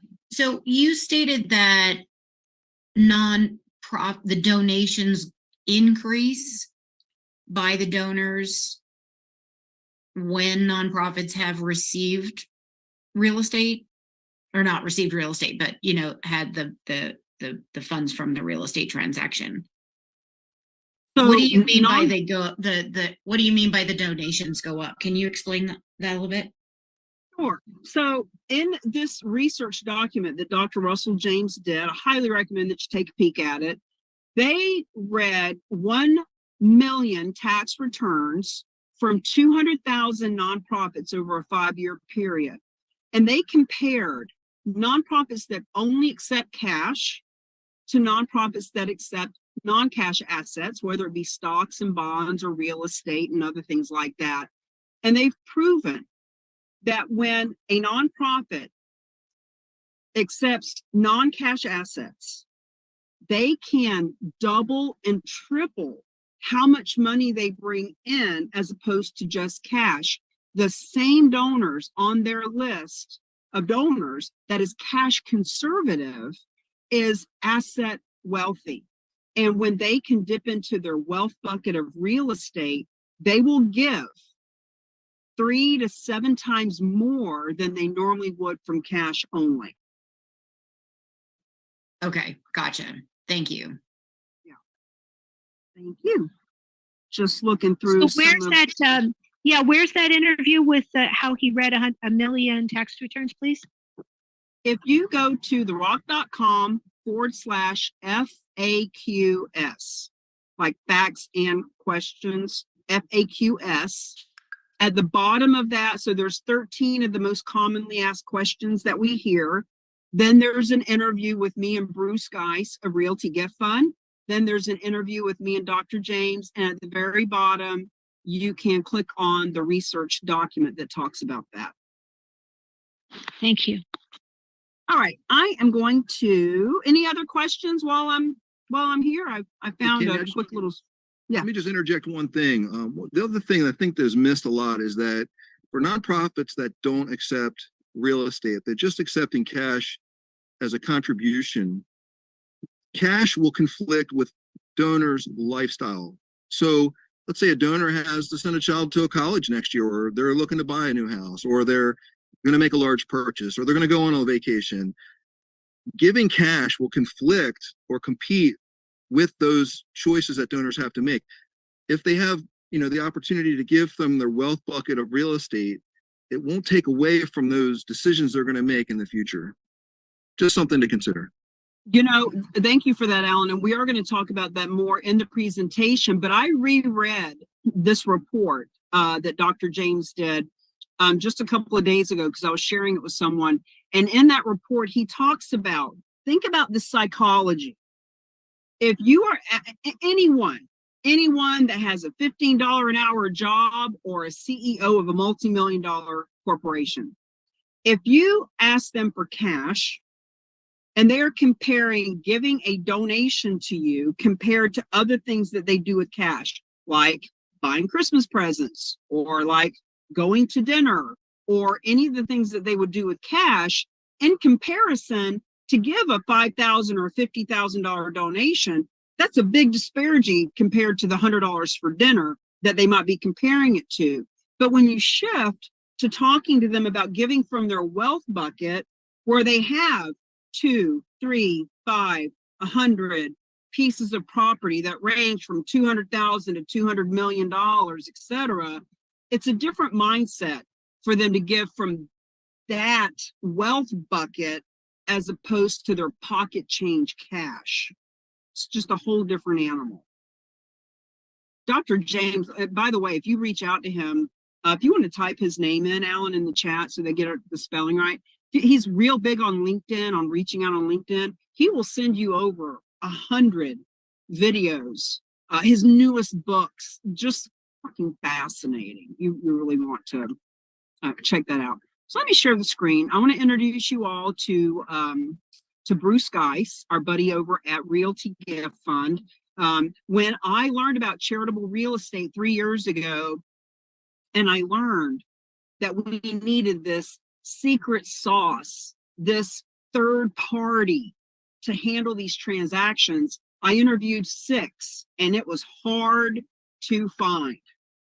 But in the 6, Realty Gift Fund was the only choice at the time, because not only do they keep the least amount of the donation to do the deal, they also will work with any and all nonprofits, and not all of them will. They also are the ones that guarantee the full commission to do the transaction, and they're just the nicest, easiest guys to get a hold of. So let me share this video, and at the end of the video, in about 5 minutes, we will come back and have the next section.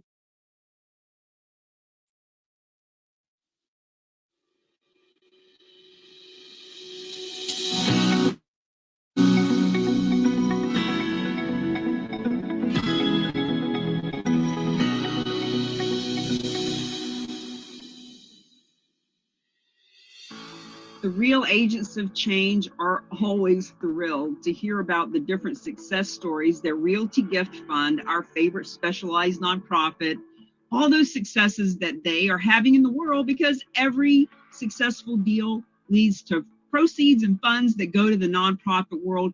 Bruce, what story are we going to hear about today? Let's talk about a single family home in Los Gatos, California. It's in the Silicon Valley. Interesting story for a few different reasons. We have a very close relationship with Fidelity Charitable, who, as you know, is the largest public charity in America. They process $9–10 billion worth of non-cash and cash donations into their donor advised fund pools every year. They have a complex assets team that will take boats, bitcoins, cars, art, and significantly the partial interests of businesses. That's a big part of what they do. And they do say that they take real estate, but they make it really clear that their acceptance policy is very thin on real estate. And the word that's starting to circulate is that they're really just sort of getting tired of real estate, but they can do it themselves. Now, like many other big nonprofits who do accept gifts of real estate, these nonprofits have a process that they put their donors through to evaluate the donor's goals and to evaluate the property itself and to fit everything within the box that they have created as an acceptance process. And so we happened to send an email over to one of our favorite people at Fidelity, just congratulating her on some achievement that she had. And she immediately wrote us back and said, hey, you can help us. We're stumped with one of our significant donors who has a time frame restriction. He had an appraisal on his property. It was about to expire. These appraisals, when you do a non-cash donation, have a shelf life of 60 days. And if you don't close the donation within that 60 days, you have to go out and redo the appraisal. And he did not want to do that. So they called us and said, we have a gentleman who's got a house in Los Gatos, California, Silicon Valley. He has 21 days left on his appraisal timeline. Can you help him out? We were introduced to him on a Friday. We put him under contract on Sunday. We met a broker on Monday to get the property listed. And so we had two things going on at one time. We were processing the donor's donation agreement, and we were starting the process of getting a listing agreement with a broker to sell the property, but we had to stay focused on him. He was our primary objective.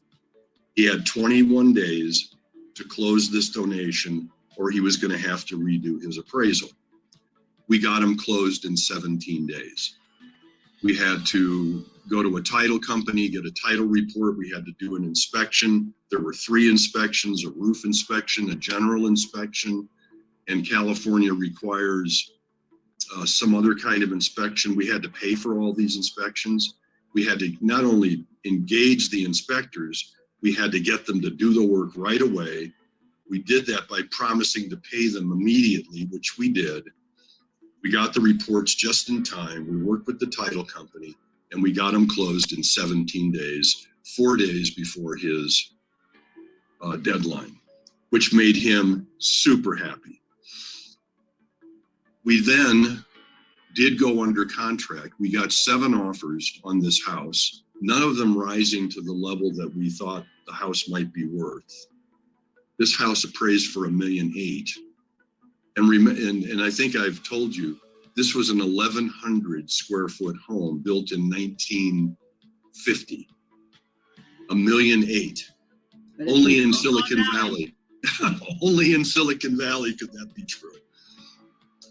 And so it was a bit of a struggle, even in this really good real estate market, to get a buyer to step up to that level of value. But we did get the house under contract for $1,750,000. We were really happy with that. And we finished that process in about 30 days. And we generated $1,650,000 in charitable funds, primarily for our donor advised fund at Fidelity Charitable. Realty Gift Fund kept 2% of that, and all the rest of it went to the Fidelity DAF.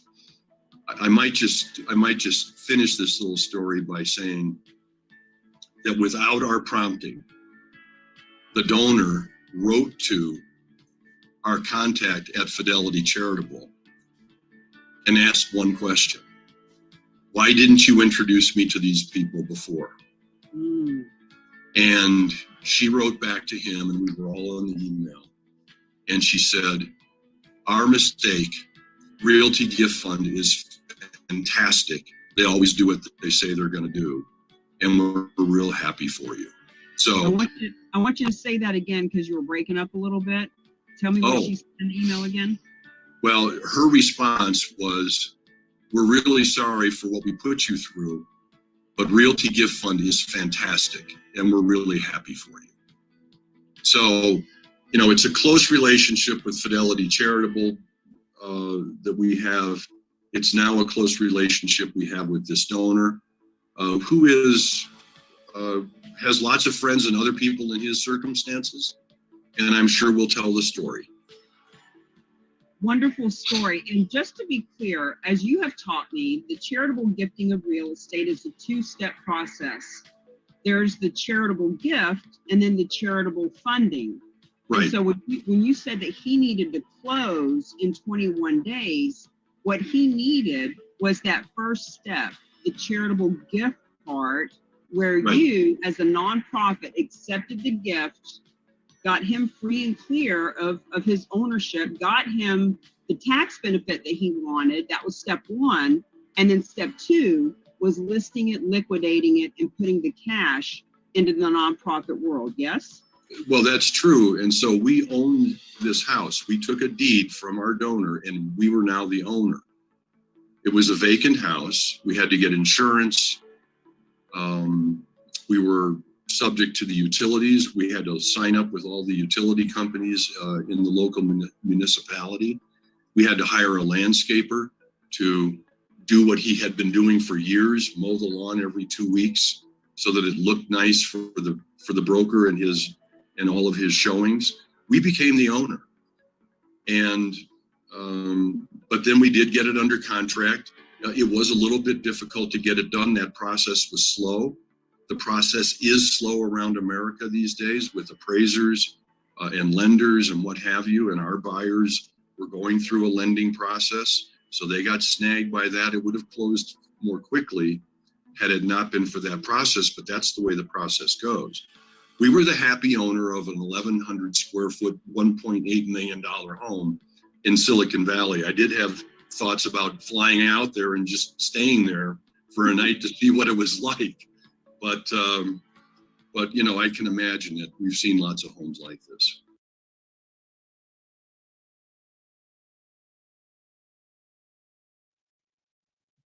Well, there you have it. There's another story with our buddies over at Realty Gift Fund. If you go to that link, there are 14 case studies, and we encourage you to watch all of them. As a matter of fact, I would encourage you to share all of them. Put them in your social media feed. Send one out to your email list. In other words, you know, the only reason people aren't doing this is because they've never heard of it.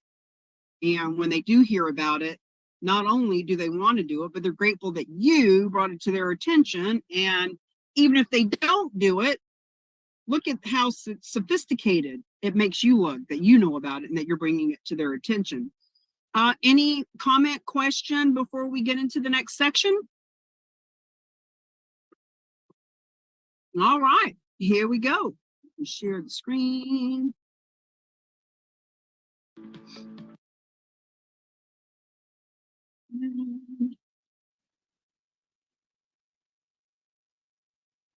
All right, section 3. Here's all the different benefits to everyone. So benefits to the donor. Now keep in mind, these are benefits based on how we do it the win-win-win way. If you know a nonprofit is trying to figure this out on their own, or a donor is doing it on their own, then some of these benefits are definitely not happening for them. So at first, they are avoiding the capital gains tax from the appreciated real estate. Now that's going to happen no matter how they do this process. They qualify for a tax deduction against the adjusted gross income. So we'll be showing you that example in the next section. Preserving liquid assets to protect lifestyle. This is what Alan was talking about. When people have cash and they are having to decide between making a donation to their favorite nonprofit or buying Christmas gifts for their children, making a donation and attending a golf tournament for their favorite nonprofit, or buying groceries even. Like the cash is something that is being competed with, and their lifestyle suffers in some cases because we only have 3% cash. Another benefit is that this eliminates a complex asset from their estate. So, you know, some of the stories we share are people's primary residence. And that was it. That's all they had. And that's what they wanted to donate. Or maybe it was a second cabin or a second beach home. But for some of these people, they have multiple properties and a very complex array of situations. And they're at a place in life where they want to eliminate that, especially to leave it to their children, which is the next point. They want the asset transfer to be a lot easier for the kids. And believe it or not, one of the benefits, now remember I said this is only when they do it the way that we do it, the convenience. Friends, there is nothing convenient about a donation of real estate if it is a nonprofit who's trying to handle it themselves and the property is across the country and they don't have a real estate department and they're paying off mortgages and fixing roofs and getting rid of mold and all that stuff. But it's convenient when you have a team that this is all they do. So one of our stories is about Linda, Linda, who donated a piece of real estate, she heard a presentation, something like this. She had been donating $25 a year for 32 years. Think about that. $25 a year for 32 years. Might not have considered Linda a good prospect for donating real estate, but lo and behold, she had a cabin that she did donate. And the woman who was the fundraiser, Kelly, at that nonprofit, told me last year, she said one of the main reasons that Linda donated that real estate was because it was inconvenient and she didn't want to deal with the hassle. Please take this off my hands is one of the reasons why she donated. Now, donors can receive a partial cash payment for any reason. It's called a bargain sale. So the answer to the question, do they have to donate the full amount? Does the property have to be free and clear? The answer is no. They can get debt paid off. They can maybe, they bought that condo for 200 grand 10 years ago and they want to get that money back in their pocket. Maybe they need to tailor down the size of their gift. Maybe their accountant says, well, you could give a $5 million deduction, but you can only write off $1 million. So in other words, they can pull cash so that they're only donating that which they can leverage in their tax deduction strategy. They can replace, buy life insurance replacement. So like Jim was saying in that other story, sometimes people can leave more to their children by buying life insurance than by leaving them the real estate anyway. Now, for those of you who are saying, okay, this is kind of starting to make sense, like I'm impressed that there are all these benefits that I wasn't even aware of, but seriously, who would possibly donate their property? Well, here's an example. This couple donated $129 million in real estate just last year. These are the people that do. People who have acquired a lot, they are philanthropic, and they are just looking to do the right thing before they kick the bucket. Like these people were really, really generous to this community foundation. And 80% of them, friends, 80% of people who donate real estate do it for the right reasons, because they're a veteran and they want to help our veterans, because their child was human trafficked and now they want to stop human trafficking. These are emotional reasons why they donate. And 20%, it's just a business decision. They got together with their accountant. It made sense. This was a great way to avoid some tax. But either way, remember, $9 billion a year is donated, so it's happening. It's just a matter of, is your nonprofit going to benefit, and is your company, are you going to make money making a difference? And if it feels icky to you making money making a difference, well, then donate all the money that you make too. So either way, here's what you need to know. These property owners want to do it. Remember how we said, you can't convince. Anytime someone uses that word with me, Cammie, how do I convince our donors to do this? That's the wrong mindset to begin with. They want to do it. They are grateful that you actually brought it to their attention, and they're eager to learn more. Friends, we have 101 overviews for realtors, for nonprofits, for donors. You can share these videos. We can do a live 101 overview for your marketplace. If you're a nonprofit, we've got a woman, Claudia, out in California. Her church got a big church, seats 300 people. They Zoomed me in one Sunday, and I explained to the whole congregation how this works. Now, where do you find these donors? So you know them. Everybody knows Linda. Every one of us knows somebody that has been donating $25 a month for a year, cleaning out cages at the animal rescue, making sweet tea down at the church for the next Sunday brunch. We know these people. We just need to tell them. We just need to inform them. We just need to let them know that this is possible. And we can help you with that. We can help you with that with some really simple language. Now, benefits to the nonprofits themselves. These are just some different categories of 501c3. When people get a 501c3, they pick one of these categories. Deborah is not with us today, but she's with us a lot. Deborah joined our tribe back in January, and the day that she watched the master class for the first time, she saw a minister on the 700 Club talking about what he was doing for his church. She reached out to him, put me on the phone with him, and she's been creating relationships nationwide with churches ever since. She's very excited about how this works and is going to be a part of the Community Foundation collaboration. Now, nonprofits receive the benefits of gifts of real estate, but avoid the risk and liability if they do it this way. They embrace their donors' best interest, allowing the gifts they want to give. I have heard so many stories about how a donor tried to donate real estate and was turned down. They just didn't know any better at the time, but now you know. Remember what we said, it's a blessing or a curse. Don't make this a curse, make it a blessing and let people know. Because for the nonprofits, this can strengthen their donor relationship by tapping into their wealth bucket instead of their income bucket. Imagine every donor is on more than one donor list. Wouldn't you agree that if someone cares enough about the environment, they care about animals, they care about children, people have 2 or 3 or 4 or 10 different ways that they like to give back.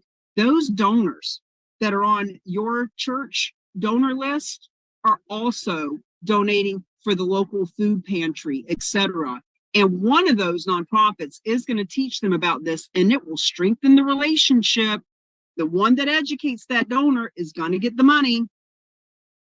Grow endowments at 6 times the rate of nonprofits who only accept cash. Dr. Russell James received 3 to 7 times more from the same donors. See, we want to keep saying that. We want to keep reminding you that these kinds of gifts come from the donors that are already on the donor list. When people are wanting to reach outside of their donor list to find these donations, we always say, shame on you. Shouldn't you let your own donors know about this tax benefit? And sometimes nonprofits want to bring together a Zoom with 500 agents. They want to market to a whole bunch of cold market realtors. And we always say, look, there are realtors right there in the pew on Sunday. There are realtors that are helping out at your homeless shelter on Thanksgiving Day. They deserve to know about this. You've got to talk to the people that you already know. Expand the number of major gifts without adding any new names. We're kind of beating this dead horse, but the thing is, sometime during this presentation, somebody will ask, hey, where do we find the donors? Friends, they are the donors that you already know. Okay, advisors. Now, our world of advisors includes anyone who advises people on real estate. We'll bring them into a few categories here. So real estate brokers, when I first saw this, when I shared my story with you guys about how I was in real estate all that time and I did the car shows and all the fundraisers and things, that's why after all that door knocking and role playing and calling expireds and for sale by owners, that's why I saw this and said, hey, wow, finally, a way that realtors really can differentiate themselves. They can be different. They really can have a unique sales proposition. They can become an advisor to the wealthy with this. They can switch focus to a seller not emotionally attached to the property. What does that mean? Have you ever had a client in real estate that was so emotional about their property and how their property was better than their neighbors and they wanted $50,000 more because their kids grew up in this house, or that old couple that has 4, 5, or 6 adult children all over the country and they all want to tell you what to do with mom's house? Friends, when the real estate is donated, when you list it, you're listing it with the specialized nonprofit that now has the property, is is Real Estate Savvy, and they're going to list it at the price that you all agree on. There is no emotion to it. You're going to earn a full commission for these listings. Financial advisors, let's move that hard asset to assets under management. I didn't even know what assets under management meant 3 years ago. AUM. If you know what that is, you're 10 steps ahead of the game from where I was. But we need to know why this benefits everyone. So we're going to have a whole section on financial advisors here in a moment. They're going to be able to preserve the next generation of clients. Look, financial advisors are just as competitive as realtors, or just as competitive as nonprofits. And when that financial advisor has a client that they've had for 30 years, and that client is moving, into a place where their asset is, maybe they're, getting ready to pass away, that financial advisor wants to maintain all those kids, all those adults, next generation clients. And when all of the hard assets have been put into a donor advised fund, that's a great way for them to maintain that clientele. Ultimately, CCRES, we're the only organization that is teaching about charitable real estate, have the only certification, and now the only CE course in the country about this. And we are teaching all advisors to be proactive. Our friend, Deborah spoke up. I think it was Deborah that said, I know this church, and I want to share this with them, but I don't know what to say. I'm kind of afraid. I don't want to say the wrong thing, etc. Friends, we want to teach you how to be proactive, how to confidently, not just tell them about it, but give them the gift. The gift. Your church wants to do more mission work. They want more people to know the Lord. They want more children to be able to come. They need a bigger building. In other words, give them the gift. Become proactive. We will help you. Strengthen relationships with your existing clients. People are fickle. Every 7 years they move, but they also forget your name, and they're also looking for cheaper commissions and whatever. When you can call your 500 past clients, not to beg them for business, not to ask them necessarily for referrals of, who do you know that's looking to buy or sell, but when you can call them up and say, hey, Bob, you got the American flag outside. I remember you're a veteran when I sold you that house 3 years ago. Listen, I want you to know that I have just become this area's only charitable real estate specialist. We are funding nonprofits, tens of thousands, hundreds of thousands of dollars. And I knew that you would want your veteran group to know about this. Friends, if you don't think that's going to strengthen relationships, you haven't been listening. Like, people, 87% of people want to do business with people that are passionate and doing something in the community. Let that be you. And how about getting those new clients?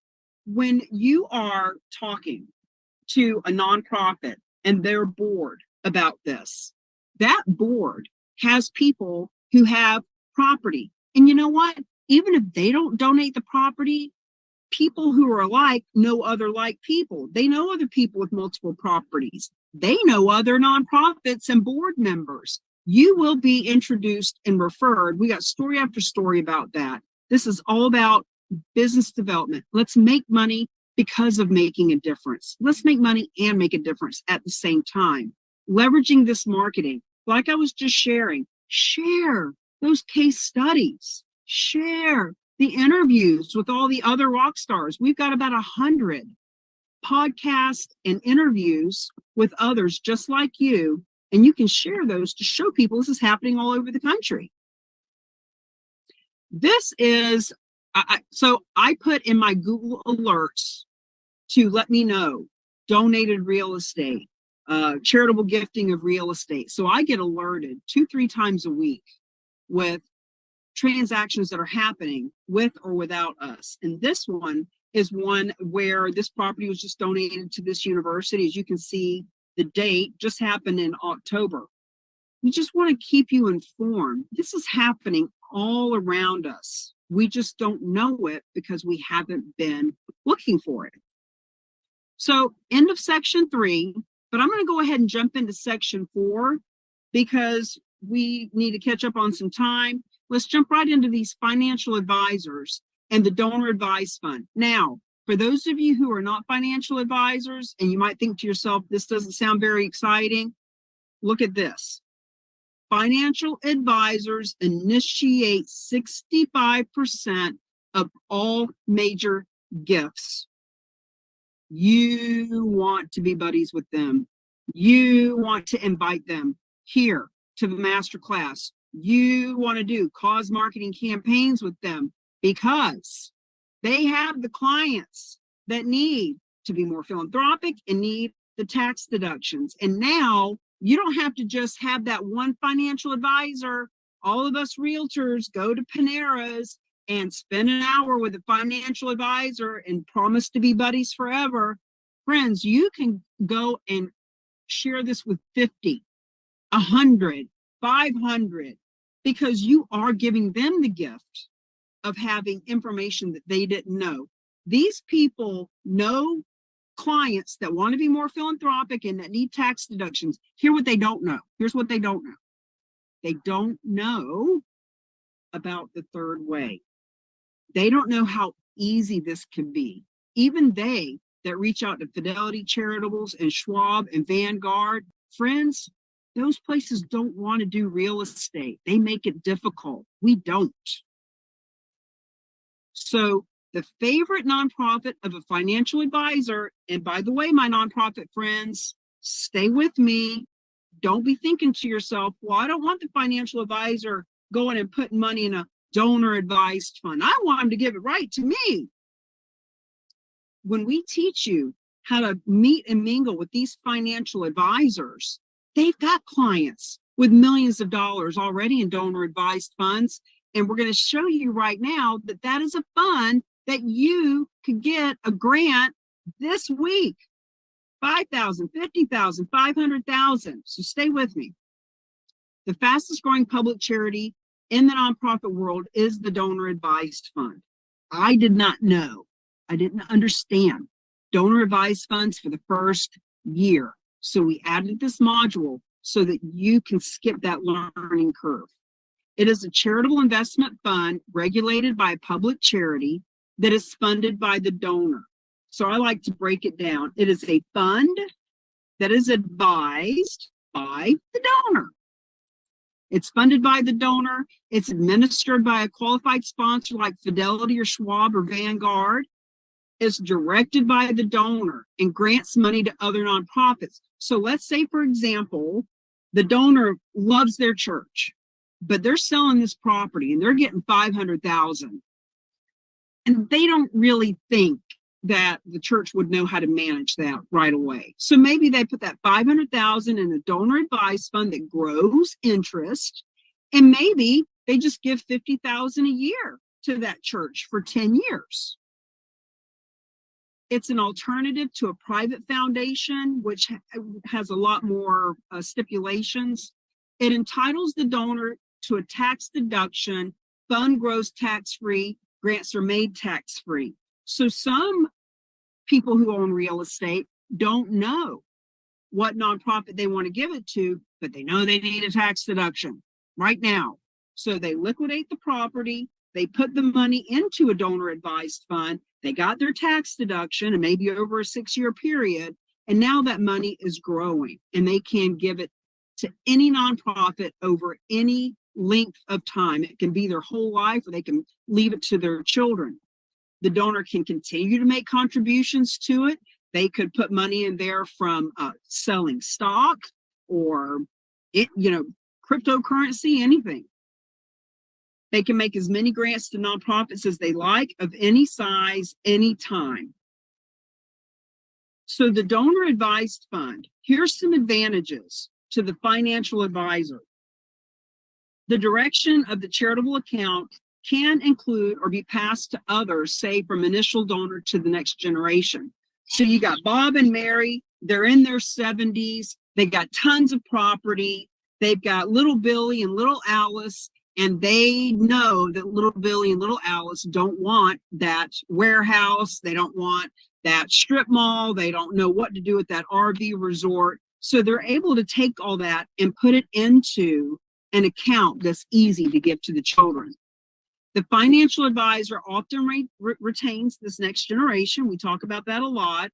And they're also allowed to make money. They make money off of managing these funds. So that $1 million condo in Florida, financial advisor is not making any money off of Bob's condo in Florida. But when Bob liquidates it and puts it in a donor advised fund, now financial advisor is happy. Contributing real estate to a donor advised fund, once again, converts that hard asset into the assets under management that they can earn fees on. So here's some of the popular ones. You hear us talk about Fidelity and Schwab, National Philanthropic Trust, Vanguard, National Christian Foundation, American Endowment Foundation. Vanguard has actually got 3 or 4 deals right now in the pipeline with the team. We need to add one on here called the Endow American Network, new friend of ours that is actually teaching us, as I mentioned earlier, that people can put money in an endowment that they can earn income on until they leave it to the nonprofit later. So we keep adding lots more great information. So most DAFs do not accept real estate except on a very limited basis. So once again, Fidelity Charitables, friends, they don't want to deal with real estate. They're managing money. They're managing millions and billions in assets. They need us to help them. They refer most real estate donations to the third-party specialized nonprofits, period. Now, this is another example. As you can see, this was in May, just last year. And it really represents what it looks like to be adding heart-centered, generous, wealthy people to your center of influence by being a charitable real estate specialist.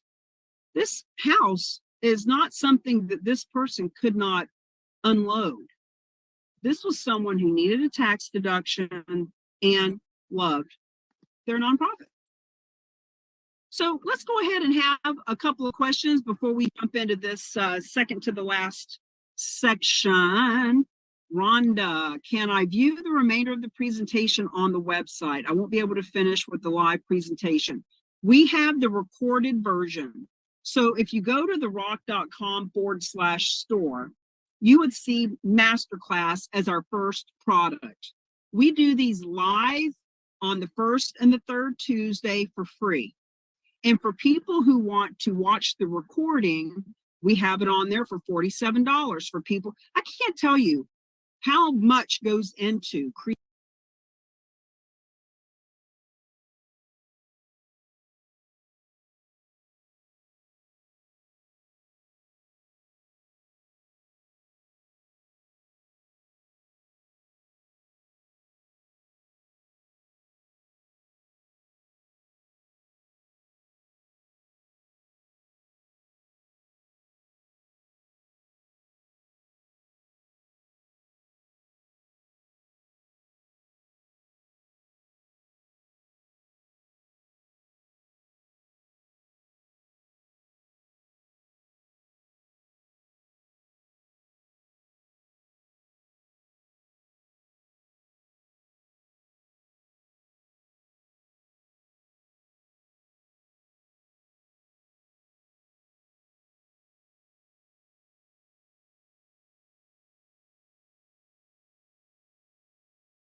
because they don't just hold the money, they actually help you find the right places to give it to.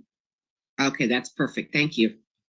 Yeah, you're welcome. And as you and I talked about, Connie, you as a nonprofit want to be one of those nonprofits that the community foundation wants to have on their list to give grants to. So, yeah. Okay, thank you. And Cami, it looks like some of these slides have been updated.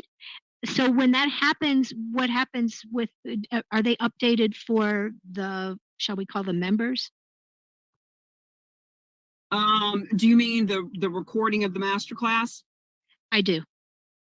We have currently, there are 2 versions of the masterclass. There's one that's been there for probably 18 months. And then we added another one when we had enough of a change that we just added a second one. So you have both variations of it. We do add, when something changes in the masterclass, we will add a new version. It's not every other week. That's way too much. But I'd say once every 2.5, 3 months, we put a new version of the masterclass up. And is that available to those of us who invest the money? Yes, 1000%. We want you to come live as often as you will, and we want you to watch that masterclass as much as you want to watch it. So when you become a specialist, which is the basic foundation, if you're not certified and if you're not on the map, then we can't move further with anything more advanced. And with that basic package comes the recording, and therefore any of the upgrades that happen to that package for life. Thank you very much. You're welcome. Yep.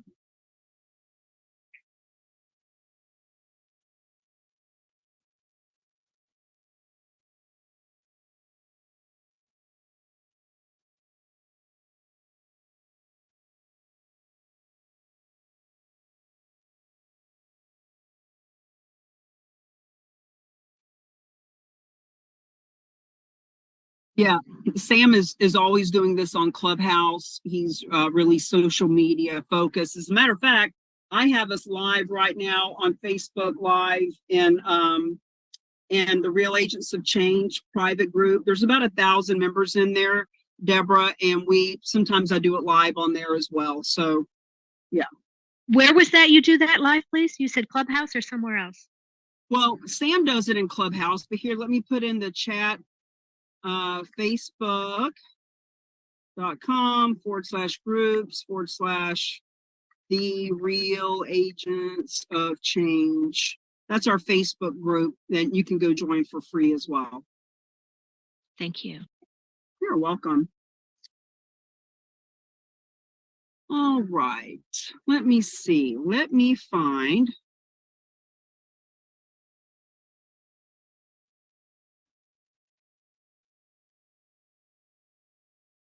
Yes, right? Yep. Let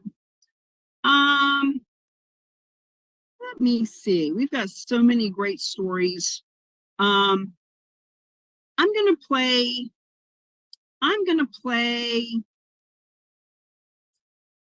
No. You know what I'm gonna do? I'm gonna go ahead and do the next section. So just to let you guys know how the day is gonna unfold, I'll finish the next section. And then play a 10-minute case study that you can watch and have a bio break. When we come back from the case study is when we will talk about what it looks like to have the investment of specialist versus champion. And I'm also going to explain the community foundation collaboration, because those who are already a champion and already here, we want you first and foremost to be in the community foundation collaboration. But you need to see what that all entails. So I'm going to share screen. Let's go through the next section and then we'll take a break.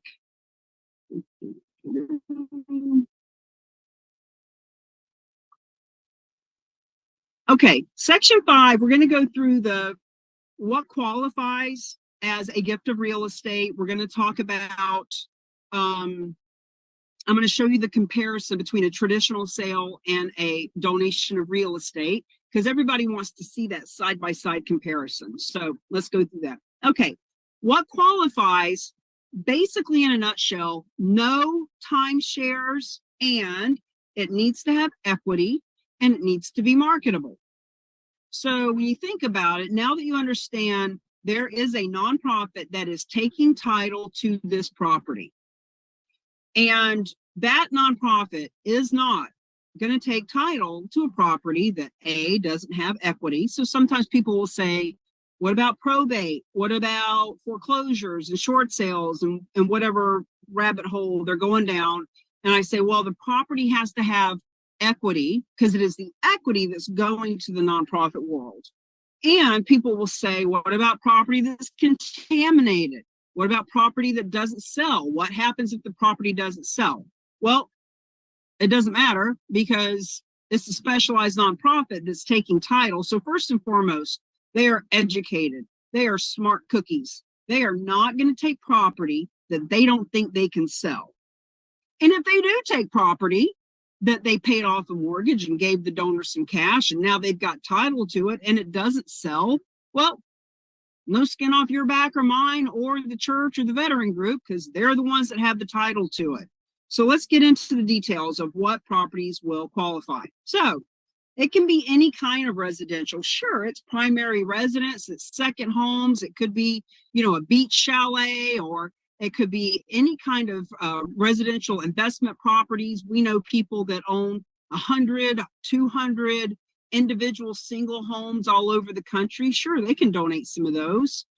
It can be commercial, any kind of commercial, from restaurants to strip malls to multifamilies, office buildings. There's all kinds of stories. And the thing about commercial is that is such a different beast. That is really scary to all the nonprofits in general. They would not know what to do with the strip mall that's 70% vacant, which is one of our stories is, that Realty Gift Fund took on this strip mall, put in the anchor tenant, and it increased the value of the property, and then they sold it. So any kind of commercial from anywhere in the country, friends, this real estate does not need to be in your backyard.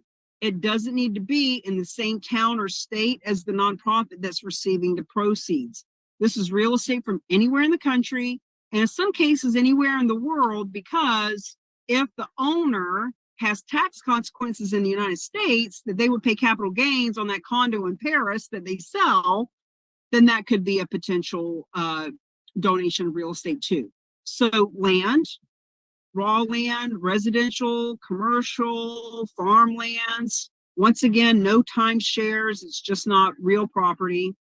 What qualifies? Length of ownership. They need to have owned it for at least a year. That's when the capital gains tax and all that fun stuff kicks in.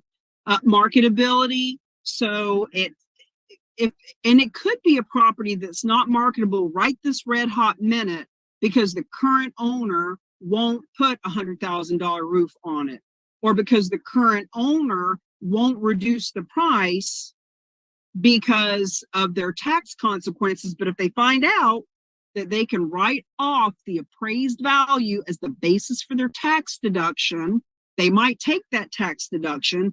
And then when the specialized nonprofit has the property, they may be willing to drop it by $50,000 or $100,000 in price. So marketability can change based on circumstances and ownership, but it needs to be marketable.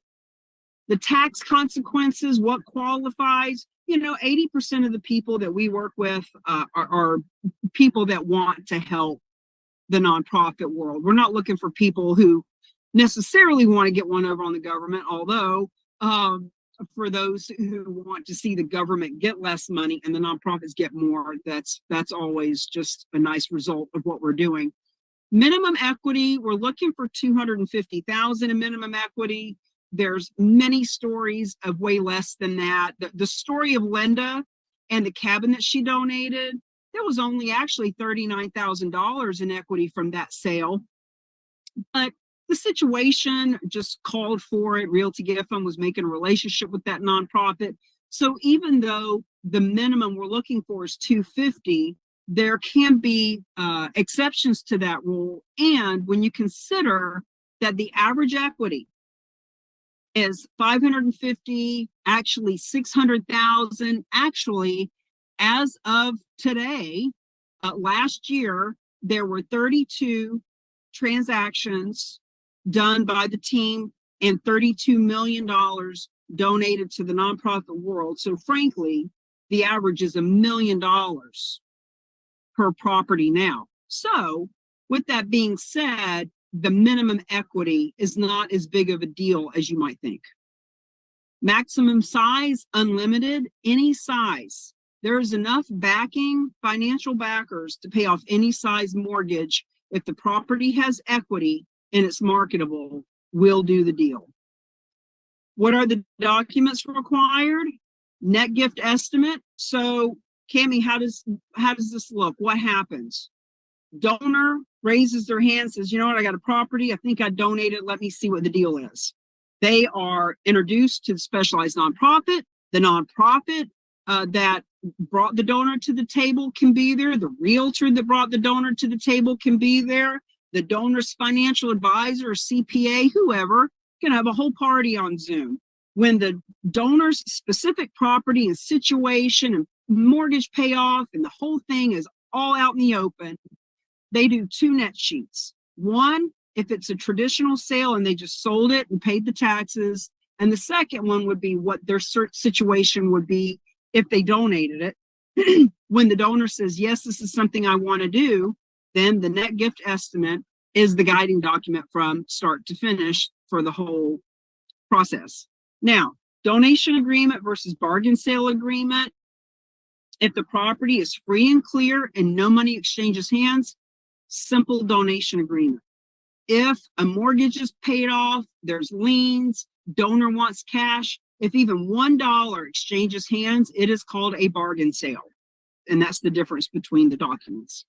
Donation agreement disclosure, just like any other real estate disclosure, disclosing that a professional appraiser is being used, and just all the details of the donation is put there, including where the money's going to go. So people will ask, well, how do I know that my nonprofit is going to get the money? Because it's in the real estate contract. This is a contract. This is something that's been happening for 100 years. And the team that we use does this for Fidelity Charitables. There's no one here who has any interest in finding your donor and pushing the nonprofit to the side to keep the 800,000. These are people who do this for a living, and their reputation and credibility is impeccable. IRS Form 8283. This is the form that is signed by 3 parties: the appraiser, the donor, and the nonprofit that accepts the piece of real estate. So we've been talking about this donor with a condo in Florida, and it's $1 million appraised value, 200,000 mortgage, 200,000 cash. Ultimately, the donation part in this case is 550,000. So this document is what goes to the IRS for them to get their tax deduction. And the second IRS form is what is sent kind of like a check and balance. It's only signed by the specialized nonprofit. They say, okay, first forms have these numbers, 1,400,000 paid out, et cetera, et cetera. Guess what? We sold it for $952,081. It's the way that the IRS does a check and balance. And remember, you don't do any of this stuff. You don't have to do it. We don't want you to do it. We want the specialized nonprofit to do what they do best, and you do what you do best. Listing agreement, purchase and sales agreements. It's the same ones in your state. If you had an REO property or a relocation property, same thing. Those banks and entities would sign your listing agreement just like we do here. That donation bargain sale agreement and the disclosures, once again, people ask, how do we know if our nonprofit's going to get the proceeds? It's all written in these agreements. These agreements are full disclosure, and everybody is on the same page as the whole process is happening. Okay. This is the comparison of the $4.5 million property. you'll notice on the left-hand side is the depreciation schedule. In order to talk specific numbers like capital gains and depreciation recapture and what would they be saving in their adjusted gross income, etc., you got to have a specific scenario. So on the left, which is a little bigger there, those are the numbers that are being used in this example. So we've got the conventional sale on the left, we've got the donation on the right, and let me preface this with the disclaimer: I am not a CPA, I am not a financial advisor, I am not an attorney, I do not claim any guarantees. I'm giving you an example. And frankly, as rough as it is and how I explain it, just goes to show, do what you do best and refer the rest. I'm just giving you a layperson's overview of why this is such a benefit to the donor and the nonprofit world. So, right off the bat, when you compare side by side with the depreciation recapture tax and the capital gains tax in a conventional sale, hey, Bob, just go sell that property and give us the proceeds. Here's why that's such an ignorant thing to say and do. Because right off the bat, $900,000 is going to the government in this transaction.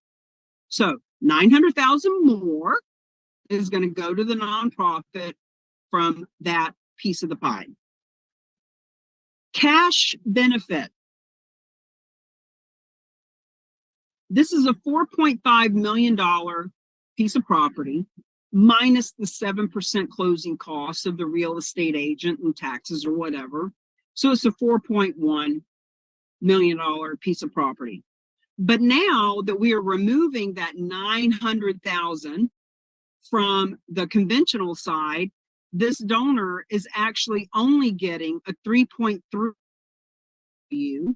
to write off of their adjusted gross income, whereas over on the right, they get a 26% increase and they're writing off the 4.1.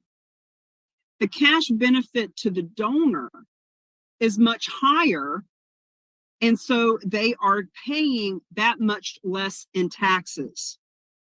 So ultimately, the cash value of this $4.5 million property on the left only goes to 4.8 because of all the taxes that come out and the taxes that aren't saved on the adjusted gross income. Whereas on the right side, that same property is valued at 6.2 million. That 29.7% increase is what we call charitable leverage. That property, the value of that property, how it plays out to everyone involved, the value is increased by 29% because of the donation factor. Now, you are welcome to share this with your CPA, your financial advisor. They can look at these numbers and pick it apart, but it's pretty cut and dry, these specific examples as to why this benefits the donor. People will ask, does this compare to a 1031? The only way it compares is the fact that there are no capital gains taxes being paid.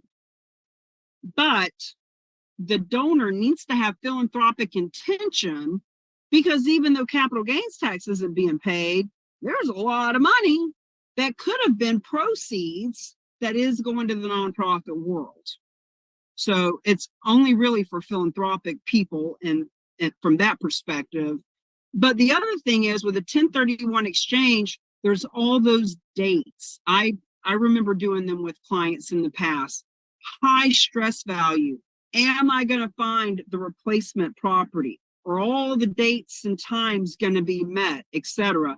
You don't have that problem with this because the specialized nonprofit takes title and gives them the tax deduction in 30 days or less. So all that stress is removed. Remember, take this off my hands. They're doing it for the convenience. So, having said that, let's finish up this module.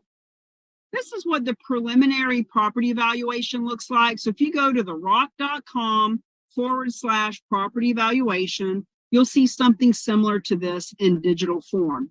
The first question is, what are the donor's unique goals? We want to work with people who have philanthropic intent. It's really important. It's almost necessary. I mean, people do it for a tax benefit, but that's something we're looking for.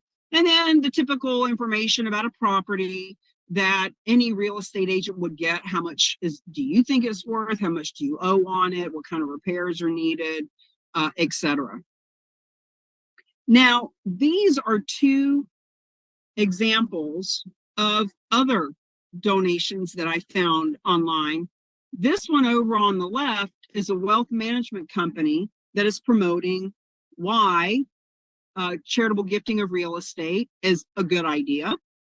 And then on the left, there's another example. This donation was actually, I believe, in another country.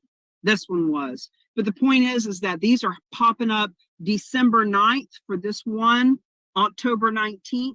These are things that are happening right now. Financial advisors are posting about this. I've got another one that she couldn't get the link to work with community foundation in Nebraska, who put down all kinds of ways that you can give to their nonprofit, including donating heads of cattle. So they're being very creative with how they're getting funded. Now, let me explain to you this roadmap, and then we're going to take a break. In the very beginning, it was asked of me, Kimmy, do you have a really simple bullet point like explanation of how it works? So we created the roadmap. And this is how simple it can be for you to explain. We do not want you to do this until you are completely comfortable with it, but we just want you to see how easy it is. And when you're part of the champion package, we're going to teach you how to do it. So, number one, top left, donation of real estate is here. Where it came from, how we found the donor, why they're donating, that's a whole different conversation. This is just explaining how it works. So, number one, you have a marketable piece of property, 80% chance is for the right reason, 20% chance is because it's a good tax deduction. Either way, doesn't matter, donor has property. Number two, specialized nonprofit, takes title, pays off mortgage, gives donor cash, takes on all the financial responsibility, and now has the real estate. Number three, they list it with a real estate agent, preferably a charitable real estate specialist who brought it to the table, or who the nonprofit is working with, or who the donor loves.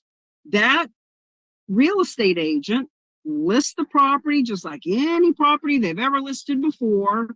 And when it sells, number four, the money is granted to the nonprofits that the donor dictates, that the donor designates. This is Michael DeShavi, and this is one of the nonprofits that he loves. So imagine he's got this roadmap. He can show them just like you can. You can have your headshot and your information on number three if you're a realtor. And if you're not a realtor and you're the nonprofit, you can have your information over at number four, or you can all be working together. But the point is, this is how you explain the roadmap. Number four, proceeds are granted to the nonprofit. Now, number five, what we're saying here is, remember the whole thing about leverage. Remember about position, partner, promote. Don't just give the check, shake hands, and say, have a nice day. Consider promoting this. Consider letting the world know that your nonprofit is getting funded. Consider before it even closes, while that for sale sign is up in the yard, that you do a press release and you let the local news come and interview the realtor, the nonprofit standing in front of the sign. Imagine the hundreds of people driving by seeing you interviewed about how $800,000 is going to the local soup kitchen. Imagine the thousands of people on TV that are seeing you being interviewed. All the nonprofits that are going to want to work with you when you're the specialist that's helping with this. So number five, is about doing that business development, because when all of that's happening and another donor comes to the table, we start over at number one. Maybe this time a different nonprofit gets funded because they saw your interview and they reached out and said, hey, can you help us with that? And you said, sure, I can. So at number one, there's a donor. They have property that is donated, number two, to the specialized nonprofit who takes full responsibility. Specialized nonprofit listed with you at number three at a full commission. When the property sells, number four, the proceeds are granted. One nonprofit, three nonprofits, donor advised fund, wherever the donor wants it to go, it's their money. And then number five, promote, send an email, do a Facebook Live, do a press release, make a few phone calls, let people know. Imagine having, maybe a reporter or something at the closing where there's a picture of the nonprofit world that is receiving this money. So why nonprofits and realtors and everybody want to work with the Real Agents of Change is because we have the only system and support and strategy to help find the donations, to handle the real estate donations, to position, partner, and promote so that we can find more real estate donations. We have the only national database for charitable real estate specialists. It looks like this, but it's got a lot more on it now. Our goal is to have 1,000 people on here as soon as possible, and not just realtors, friends. We need nonprofits on here too. The realtors want to partner with nonprofits who understand how this works and wants to promote together. So with that being said, any questions before we do a 10-minute case study, taking our break, and then come back and I'll share with you what it looks like to be a part of our tribe.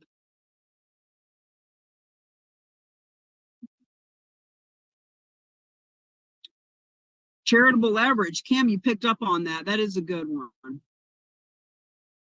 Yep. All right, let me show you this video.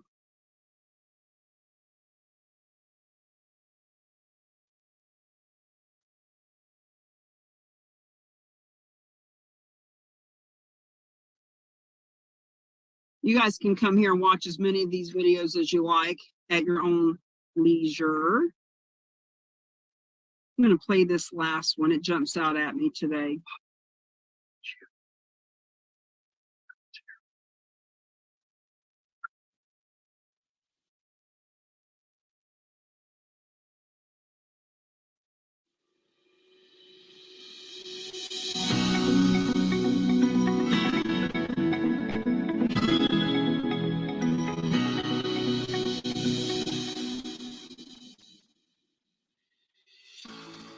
So Bruce, I hear that you have a fun deal you want to share with us. Tell us where the donation came from, what does it look like, and who's getting the money? Well, today I'm involved in a closing to multiple people here, but let me tell you about the background of the deal. We've been working on this donation for 7 months. Came to us in January.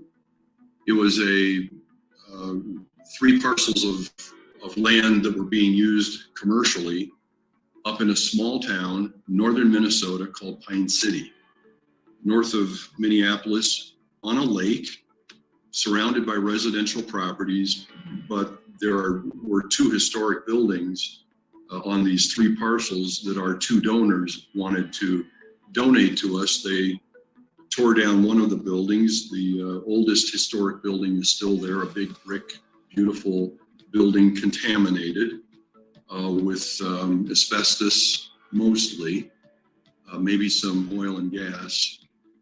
But now, what was the donor's intention? Why did they want to donate?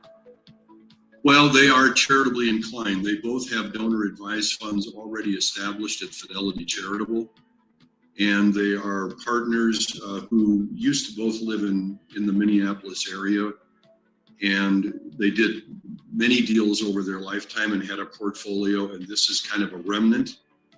They're both elderly, and they're trying to unwind. And they thought that they would unwind by using this property as a 100% charitable donation. This is an outright gift. There's no cash going to the donor. And when they first came to us back in January, and we started looking at it, and we started calling the professionals up in the area, because we do know people up there in the Minneapolis area, our take was that this property was probably worth around $280,000. And the reason it was because it was an outlier in the midst of an otherwise residential subdivision on a lake. These parcels had lakefront visibility. And so it was odd that these were commercial properties, and when we were trying to find a user for this old building and maybe building some other commercial uses, we just couldn't find anyone who would give us any more than about $280,000 for the combined 5.5 acres. So we sat down with them and said, look, this is really a location that is intended to be residential. And we have a lot of development background in our group. We've created lots of subdivisions. We've gone to counties and cities and rezoned properties from one thing to another. And we proposed that we rezone this property from its commercial use to residential, and that we divide this 5.5 acres up into 7 residential lots, thinking that might add some more value to what we were doing. So I undertook the process of getting the subdivision going, which meant hiring an engineer, hiring a surveyor, and hiring a construction company that could build the few roads and utilities that we would need to service 7 residential lots if we were approved by the township. And my partner, Jay Grab, went out and looked for buyers who might be interested in a residential lot with lakefront property. And so he worked on that part, and I worked on our part, and Jay came up with buyers that aggregated together to about $710,000 of value for our donors.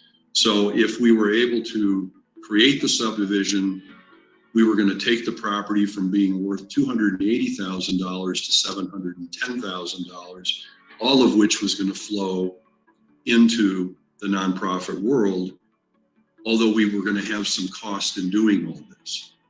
So I undertook the process of getting the land subdivided. I negotiated contracts with the various vendors we needed, particularly the gentleman who was going to build the roads and utilities. And the total cost of the whole thing, including fees and miscellaneous things, was about $90,000. So now let me ask you, Bruce, why is it, this is important for our viewers, why is it that instead of just selling it as is and getting 280, you were willing to take on all these months, come out of pocket $90,000? Why didn't you go the easy route? What was your inspiration for taking this on? You know, Cammie, sometimes the easy route is the best route, and I'm going to tell you a story in a little bit about the easy route. Okay, we do take the easy route sometimes, but we had an instinct that this would not be too much work. Pine City is a small community, and the process for a subdivision is rather simple in Pine City. And so we thought we would not hit a lot of barriers in our request to change the land from commercial, which nobody up there wanted it to be, to residential, which everyone wanted it to be. So we just had an instinct that while it might take some time, that we might not get a lot of opposition, and all it was going to cost was money. And so if you take $710,000 of sale value and you subtract $90,000 of cost and some closing costs, in the end, this was going to create $630,000 to the nonprofit world. And we just said, hey, that's something good to get out of bed for.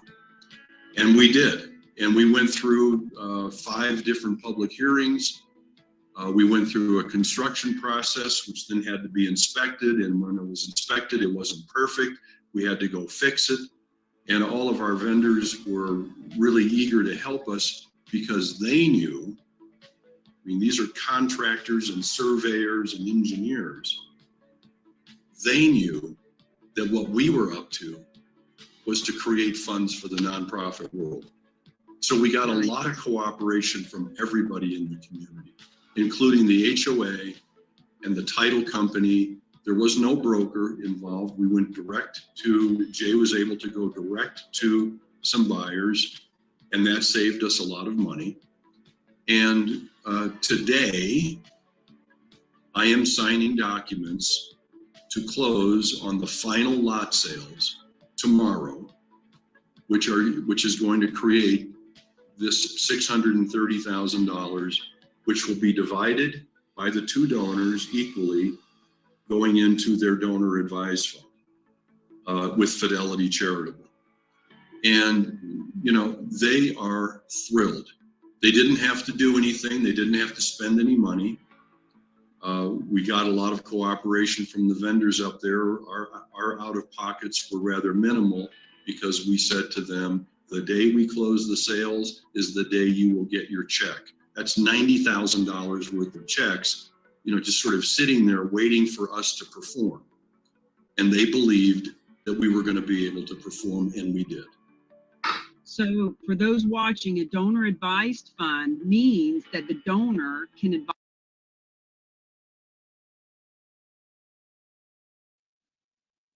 You guys have already heard me explain the donor advised fund, but you know, that story has been a good one for us for the last year because it shows the value of having experts come in.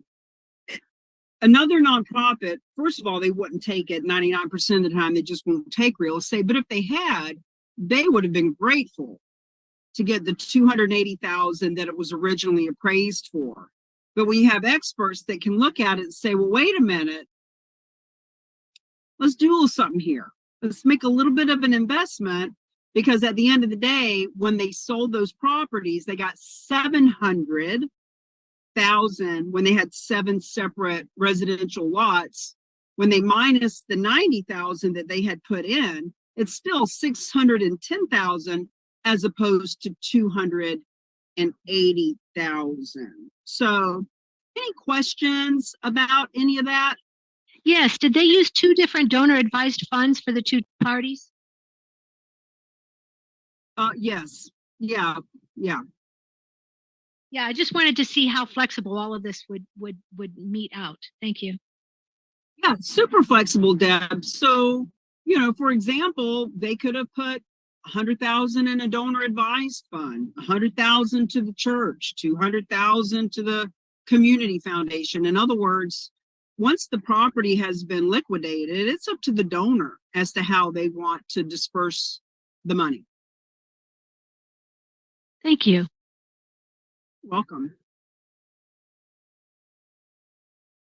All right. Well, I'm going to jump right back in and finish this up then. It is right at 2:00 as promised. The bulk of the material has been completed. What we're going to get into now is, okay, this is all great, Cammie. What do we do with it? So we've gone through key number 1, learn. You turn that key, you learned this. You now know more than anyone else in your marketplace or your industry, no matter where you are, about how this works. What do you do with it? So let me go back and we will finish this part up. Bye.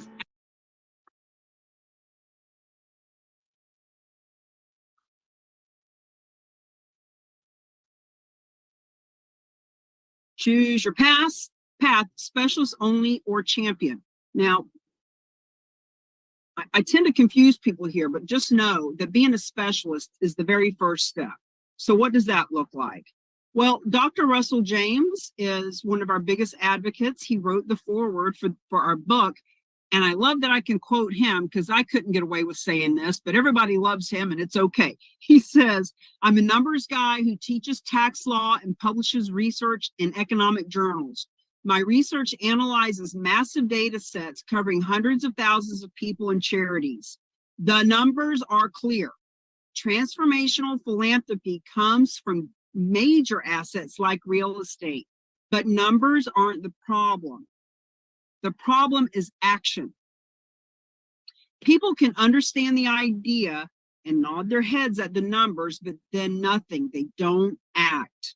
The disease is inertia and fear. The cure, you're reading it right now. Now, obviously, that's about the book, but the book is the handbook, the workbook, the Bible, if you will, of how this works. Now, once again, this is what it looks like to be a champion. These are people who are taking action, not just learning something new, but doing something with it. So Charitable Real Estate Specialist Package includes the Charitable Real Estate Masterclass live and online access. So a couple of you've asked about the recording. So you can get the recording, not this one. Our technology didn't work today. We're not recording it, but the exact same one is in our recording portal. And the recording is part of the specialist. You can rewatch it all you want. You also get certified. So there's a 50-question test. It's super simple. If you've paid attention here and you've been listening, then you can pass the test really easy. You need to get a 85% and you get certified. You get a nice little certificate and you get put on the map. So this map has been growing over time. If you go to therock.com / the tribe, the Rock Tribe, I believe is what it actually says. You'll see this, and you'll see that as you hover over the map, you'll be able to pull up different people that are certified. If there's people in your area, congratulations. They've already started. They've already started to educate people there. And I was just speaking with someone this morning who said, Kimmy, there's 2 people in my area. She's in California. And I told her, you need 200 because there's 5,000 nonprofits per county besides all the transactions. So being a specialist, you get featured on the map, you get certified, and you get the masterclass recording. And it was $400 for the year, and it will be again, but right now we're doing it for $97. So that's a no-brainer. That's a done deal. You've been here this long. Go get certified, become a specialist. This is the website. So if you go to our website, which I'm going to show you in a minute, therock.com / store. If you go there, you're going to see it for $400. So you want to go to therock.com / beyond living, which is where we have it for $97. Beyond Living is a shared housing nonprofit who is so excited about what we're doing and wants to help us promote this so much that they are subsidizing and providing these scholarships so that we can get 1,000 people on that map sooner than later for $97. So there's that. That's the basic preliminary. That's your first step. Become a specialist at that website. Now, at that website, you'll also get a free digital version of this book. We're going to start doing a book review here in the next couple of weeks where we'll have a live with yours truly, the author, going through the workbook. So key number 1 was to learn. That was the specialist part. That's all that's included in the specialist. You can come to the master class as much as you want, and you're certified, and you can use the logos on your business cards, etc., and you're on the map. But now let's talk about key number 2, lead generation. What you gonna do with this information? So lead generation, learning about the listing and liquidating, leverage. Friends, leverage requires strategy. You have to understand what's in it for the other person to be able to position, partner, and promote with other people so that you can ultimately leave legacy. That's what being a champion is all about. So, champion upgrade. We have this thing called the Legacy Launchpad, which helps you to launch your legacy in 30 days or less. These are a whole bunch of the programs that are in that training portal. And we have the custom marketing. As a champion upgrade, there's custom marketing packages that will be included in some of the upgrades. These are some of the marketing and the signs that we have. There are 60 social media posts that are included with the champion package. These are for your Facebook and LinkedIn. There's some email campaign templates. Every Thursday night, friends, put this on your calendar. People don't always remember this, but 6 p.m. Eastern on Thursday night, you can come and sit in on a strategy with me to talk about what to do with all this information. You'll be a part of our private Facebook group and get a autographed hard copy of the book. With the champion package, we want to teach you how to start talking to people about this. So the 4 S's, story, story, story, stop talking. We learned this from Dr. Russell James. We have whole modules on that. We talk about, stop confusing people with too much techno talk. We want to just talk to them about the stories that we learn. So these are just some different names of different trainings that we have. The 7 P's from purpose to payoff is what I wanted to get to. This is a program that I've been doing since the first year of the Real Agents of Change, where we go through what is your purpose? What is their purpose? Meaning the people you're talking to, whether it's one person or a group of people or an email, you've got to direct your conversation towards what's in it for them. Let's talk about your presence, your positioning, how you're showing up on social media, partnering.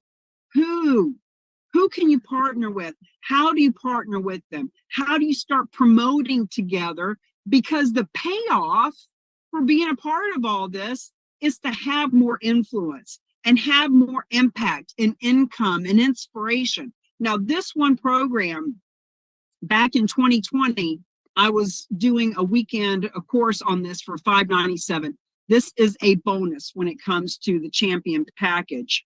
So all these signs, templates that we have, and it's $97 a month. So $97 a month, no contract, cancel any time to become a champion and to start getting more training. But there's also some bonus stuff. What most people do, as a matter of fact, everyone, since we've started doing it this way, everyone, 100% of people, go with the $997 for the year, because not only do you get 2 months for free, but you get a free custom landing page. So for example, Barbara's on with us right now, therock.com/Barb Petrella, therock.com/Jim Wooten, therock.com/Alan Biles. You'll get one of these pages as a free upgrade when you do the $997 for the year. It includes an update on your bio, 2 versions of that roadmap, customized with your information on it. Here's some other bonuses.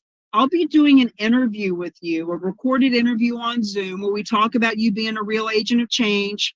As a bonus, you'll get a couple of posts that are customized for you to promote your interview. And you'll get a Zoom background. You'll notice Barb has one, of course, mine, that's what that looks like. Alan has one, Tamisa, lots of people in the Rock are using their personal backgrounds. You get the autographed copy of the book. You'll get a 30-minute session with me. What's next? Everybody wants to know what's next. What do I do with this? Let's get on a Zoom. Let's talk about that, because it depends on you. What do you want to do with it next?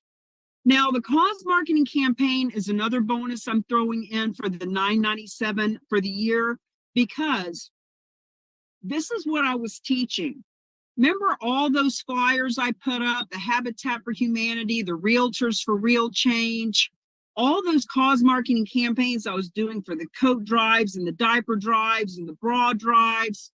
We did all of that long before we knew about charitable real estate. This was all about doing a fundraiser and bringing lots of businesses and nonprofits together to market our business with a cause in mind. So these videos, this program, this is what I used to do. This is what I used to sell and used to be what my clients would participate in. This is a $997 value. And even though you may not be looking for venues to, hold events at. There's so much to be said around the strategy being the same, the language being the same, thinking of who to talk to, what to say, and how to say it.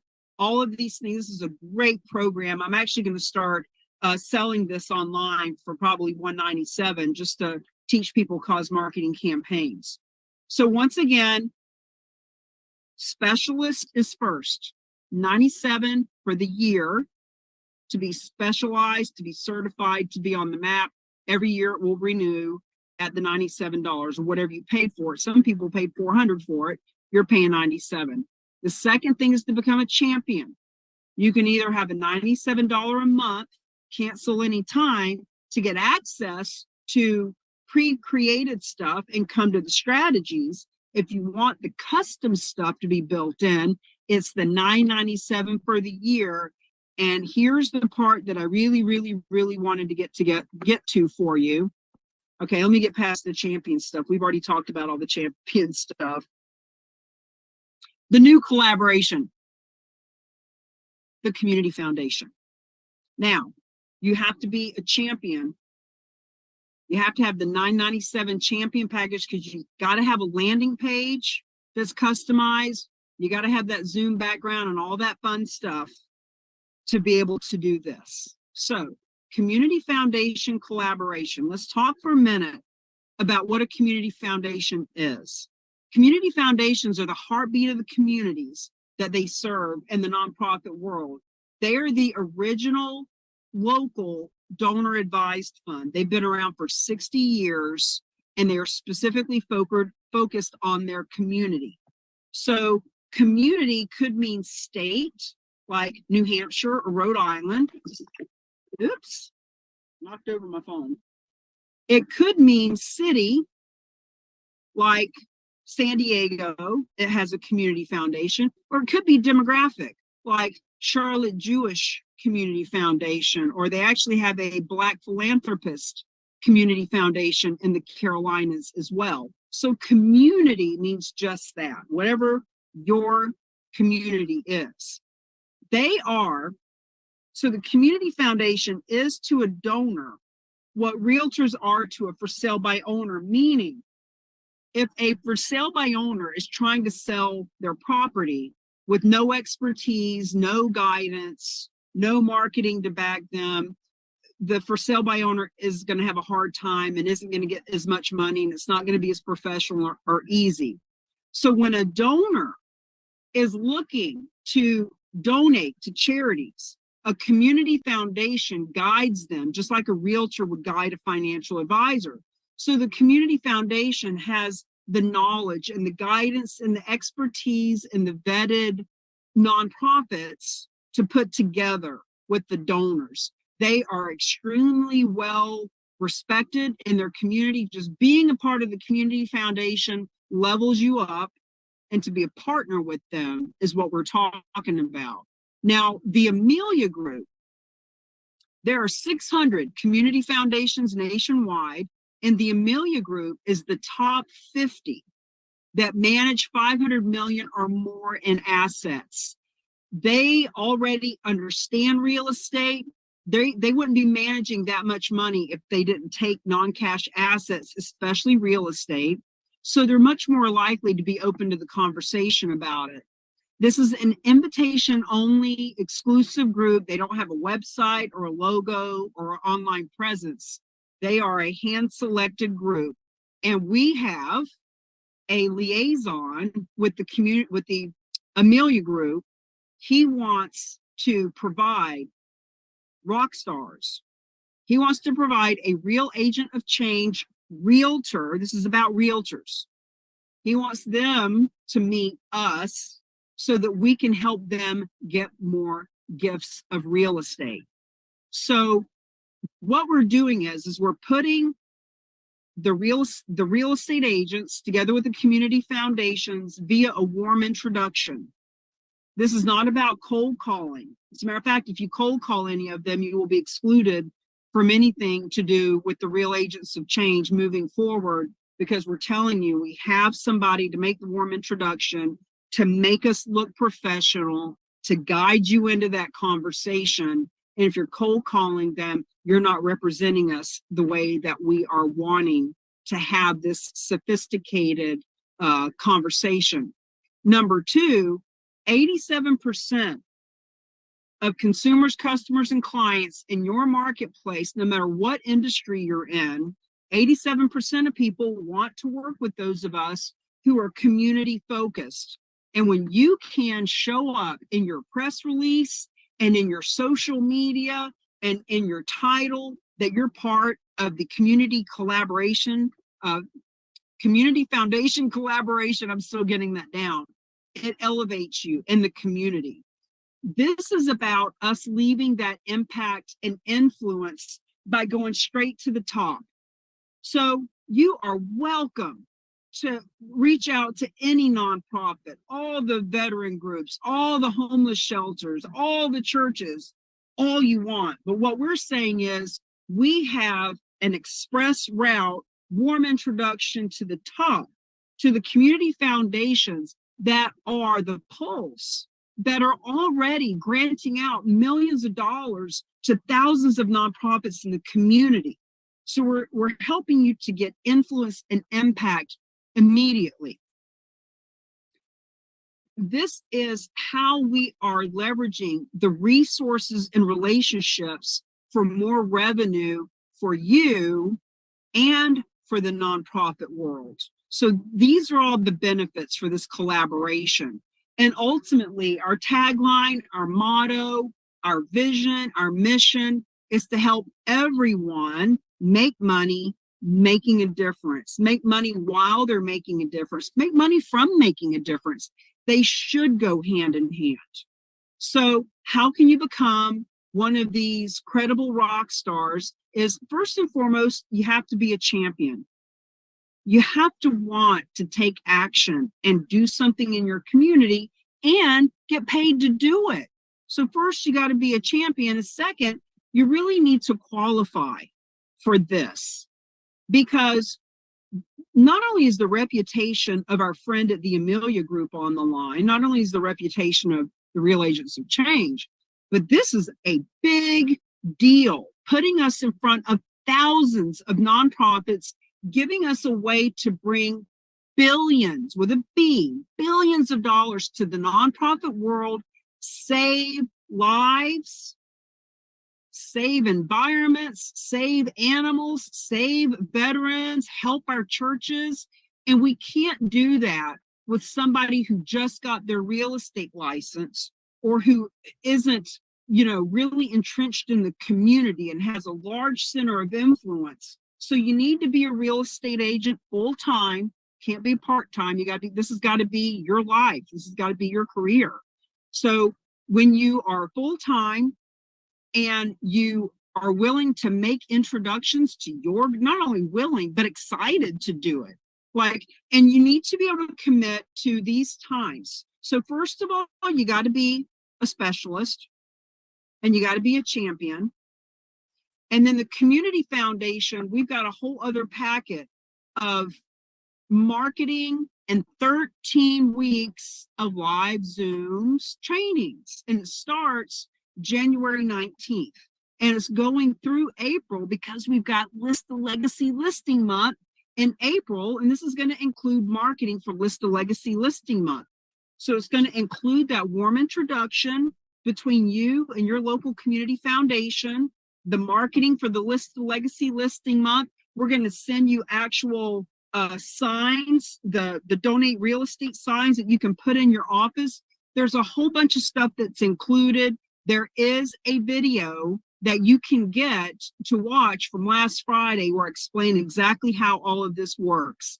And these are some of the expert guests that you will be able to meet and mingle and make a difference with and have these relationships with. Jim Wooten is going to be speaking on March 2nd. Dr. James has graciously, excitedly accepted the invitation. He'll be speaking on March 30th. Dan Klatt, the Church Guy Network, is going to teach us about churches and how that's a whole different niche all its own. Les Winston is going to teach us about pooled income funds so that these people that are donating can actually make an income before the money goes to the nonprofit world, Keith Eichley is the one that created Beyond Living I was talking about earlier. He's doing a module with us as well. And Jeff Albee, whom I just met through the Church Guy Network, is the president of the CCIM, the Commercial Board of Realtors in Los Angeles. And I just met a couple of weeks ago. He said, Cammie, I had a client, $45 million they donated to nonprofit, and I handled all those transactions for him. He jumped right in to become a champion because he sees the value of what we're doing. So that's what the whole presentation consists of. I'm going to stop sharing. And if anybody has a question about what I've just talked about, I am thrilled to answer it.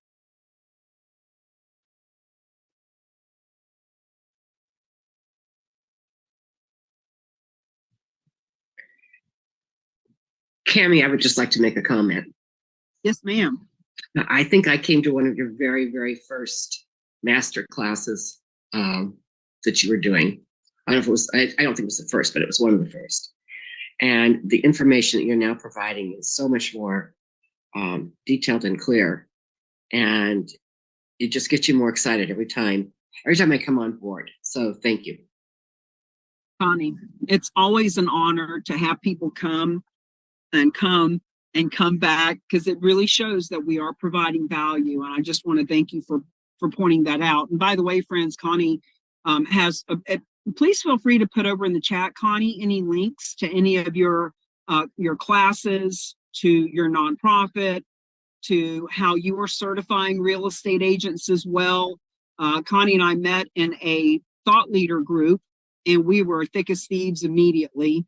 And I'd really love for you to put all your stuff over in the chat so people know who you are. Thank you for being here. All right, thanks.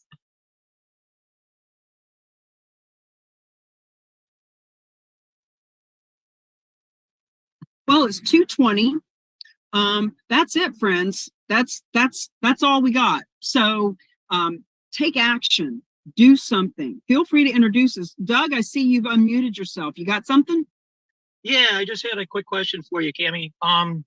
Do you see a path with the program to help individuals that are in pre-foreclosure, that have they have equity in their properties, but have less than the 250K equity in a property, to help those folks out? Well, so Doug is part of Keith Eichley's Next Gen Real Estate Investor Group and Beyond Living. And the correlation that we see, Doug, this is maybe a little more elevated conversation or more information than everyone here needs right now. I know your heads are spinning. But with Keith's program, there's only a certain number of people that will ever donate real estate. No matter how generous our society ever becomes, let's face it, it would always be less than 1% that would ever consider donating real estate. So with Keith's program, being able to help those people that you're talking about to avoid foreclosure, whether it's, rehabbing, whether it's helping them get into short-term rental to save them from going into foreclosure, whether they do something with the shared housing with Beyond Living, and you all would have to know a little bit more about it to really understand what I'm talking about. But that's how we could help them, because let's say a church in their congregation, imagine there's 200 people on a Sunday sitting in the congregation, and we say to them, hey, who here knows someone who's having a hard time with their mortgage? Some hands are going to go up. You may not see hands go up if we say, hey, who here would like to give your property to the church, right? But when those people put their hand up, yeah, I'm having a hard time with my mortgage, or my neighbor's having a hard time with their mortgage, there are programs in Keith's program that would help those people. And because they were referred through the church could start getting a $200 or $300 or $400 a month referral fee for bringing those people to Keith's program. In other words, for the Real Agents of Change, we are expanding to not just be donated real estate, but to help nonprofits get funded through real estate in different ways. So I don't think that person who is getting into foreclosure but has equity is necessarily going to be of the mindset to give the equity to nonprofit. But then again, I don't know, maybe they're behind on their mortgage for reasons that you and I can't understand. And when they find out that they can help their church with their $50,000 of equity, maybe they would. I'm just saying that wouldn't be my ideal avatar to donate real estate, but it would be an ideal avatar to introduce to one of the creative investment strategies that Keith has that could result in a monthly donation to the church. Okay. Well, just to kind of give you a little background where I come from, and that's why I'm trying to figure out where it fits, how, just me personally fits, is that I've been an agent since like 2006. But I got into being an agent with an REO broker, and we moved when the market obviously crashed in 2008.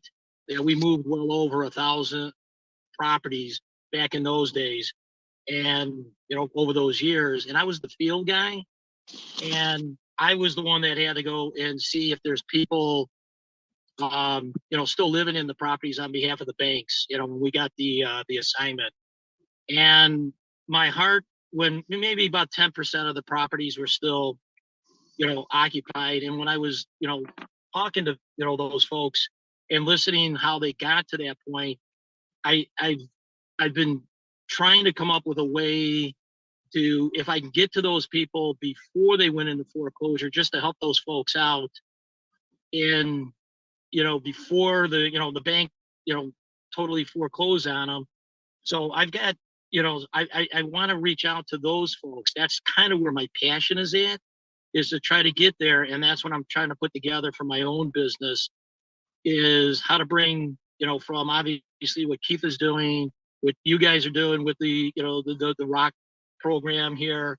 And if I just, the pre-foreclosure lists are easy, and it's easy to get, at least start talking to those folks.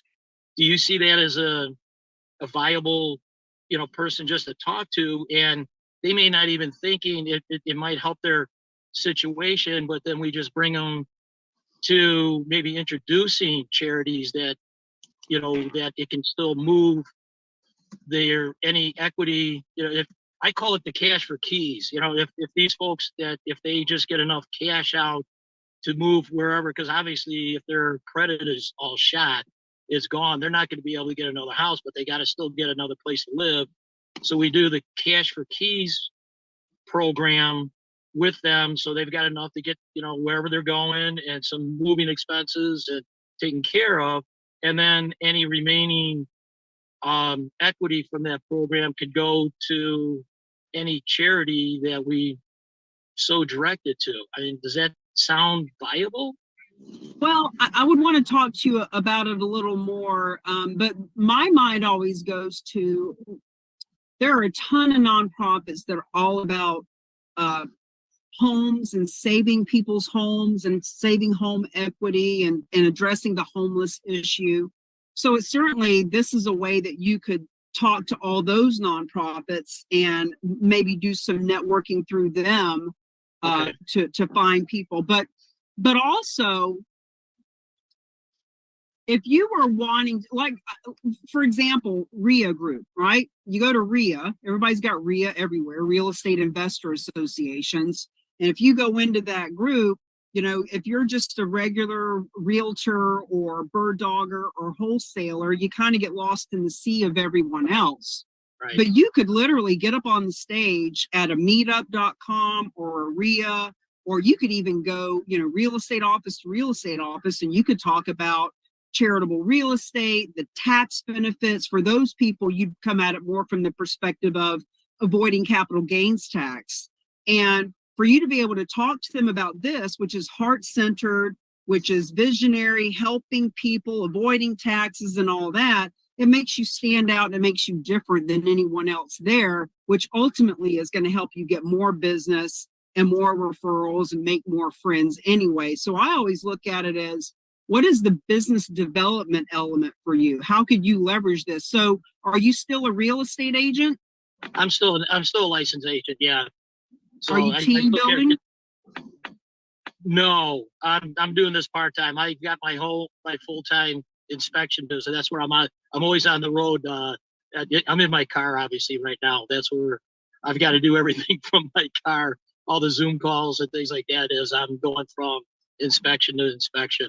Well, I want to suggest, my friend Connie has already bounced off. She bounced off just before we started talking, but Michael Maldonado is her guy, her fiance, her boyfriend, who's still on here.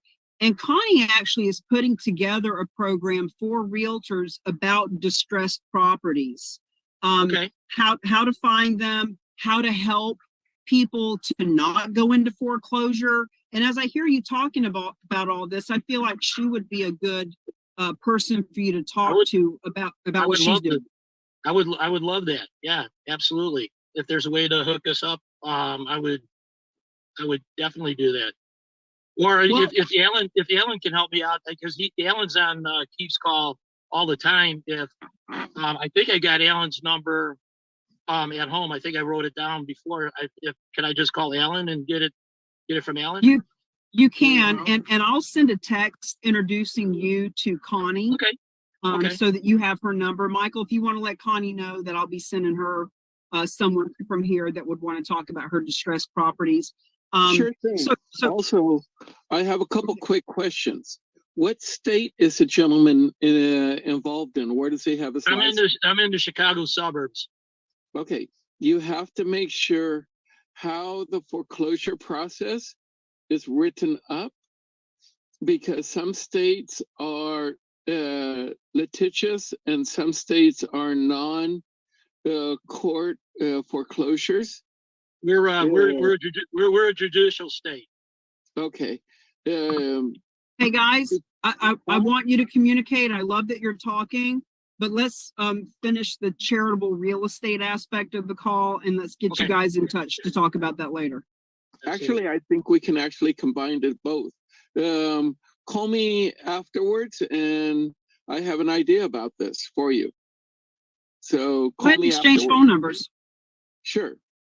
Doug, sure. You want to give him your number? Sure. My number is 626-827-0882. I have no social life. I answer the phone all the time. Was it Mike? Was it Mike? It's 626-827-0882. Okay. And I'm one of the few agents that is certified by the National Association of Realtors as a short sale and foreclosure resource. Oh, wonderful. I will give you, sure. I'm just about ready to run into an inspection. I'll call you shortly thereafter. So probably within the hour. And I'm looking forward to being part of the greater CAMI organization here. Thank you, Michael. I apologize. I don't mean to cut you off, but no Val's problem. got her hand up. Val, what can I help you with, Ron? You know, one of the things while he was mentioning that was last year I saw a tax overage that was $453,000 right here in my Madera County. I see another one that's coming up for $124,000, and I didn't have the conversation. I didn't have the tools at that time as to where to direct them to. But I think those tax overages, what do you think about that? Because they've kind of already lost it. However, someone is to inherit that overage of $453,000, and I didn't make that call. I didn't have someone to go to, right? But I think this could be an awesome opportunity for that. If they're letting it go to taxes or they're unaware of it, what a beautiful opportunity this is. Do you think, or is it too late? At the end of the day, let us not prejudge what anyone would or wouldn't do. The fact is, this is a beautiful conversation. So as opposed to an investor that might be calling somebody up like a shark smelling blood in the water, if you can come with this conversation, hey, listen, I see you've got this property. Just want you to know I'm a local representative that's helping nonprofits get funded through real estate. Just want to let you know there's other options and alternatives for you. This may not be something that is a donated property, but what a beautiful way to start that conversation and relationship. And who knows, maybe it's a listing. Maybe, you know, that property is one they just let fall off the radar, but maybe they got 800 more, you know. I mean, it's just a great way to have a foot in the door, an icebreaker that's different than anyone else. That's the way I look at it.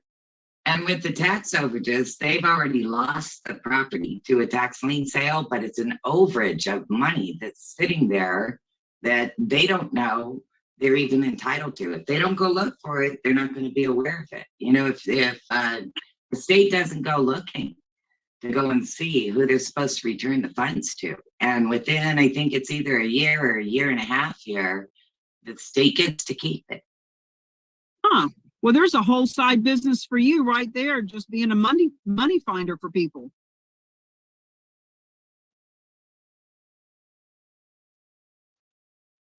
Okay, friends, thank you so much for being here again. You know, we do this every 2 weeks on the first and the third Tuesday of the month. We do have the occasional fifth Tuesday, which throws everyone into a tailspin. But if you just look at your calendar, make sure it's the first or the third Tuesday, you can come back. It's the same link. And the more you hear it, the more you see it, the more you learn. Sam and Barbara have been here, oh gosh, 10, 12, 15 times by now.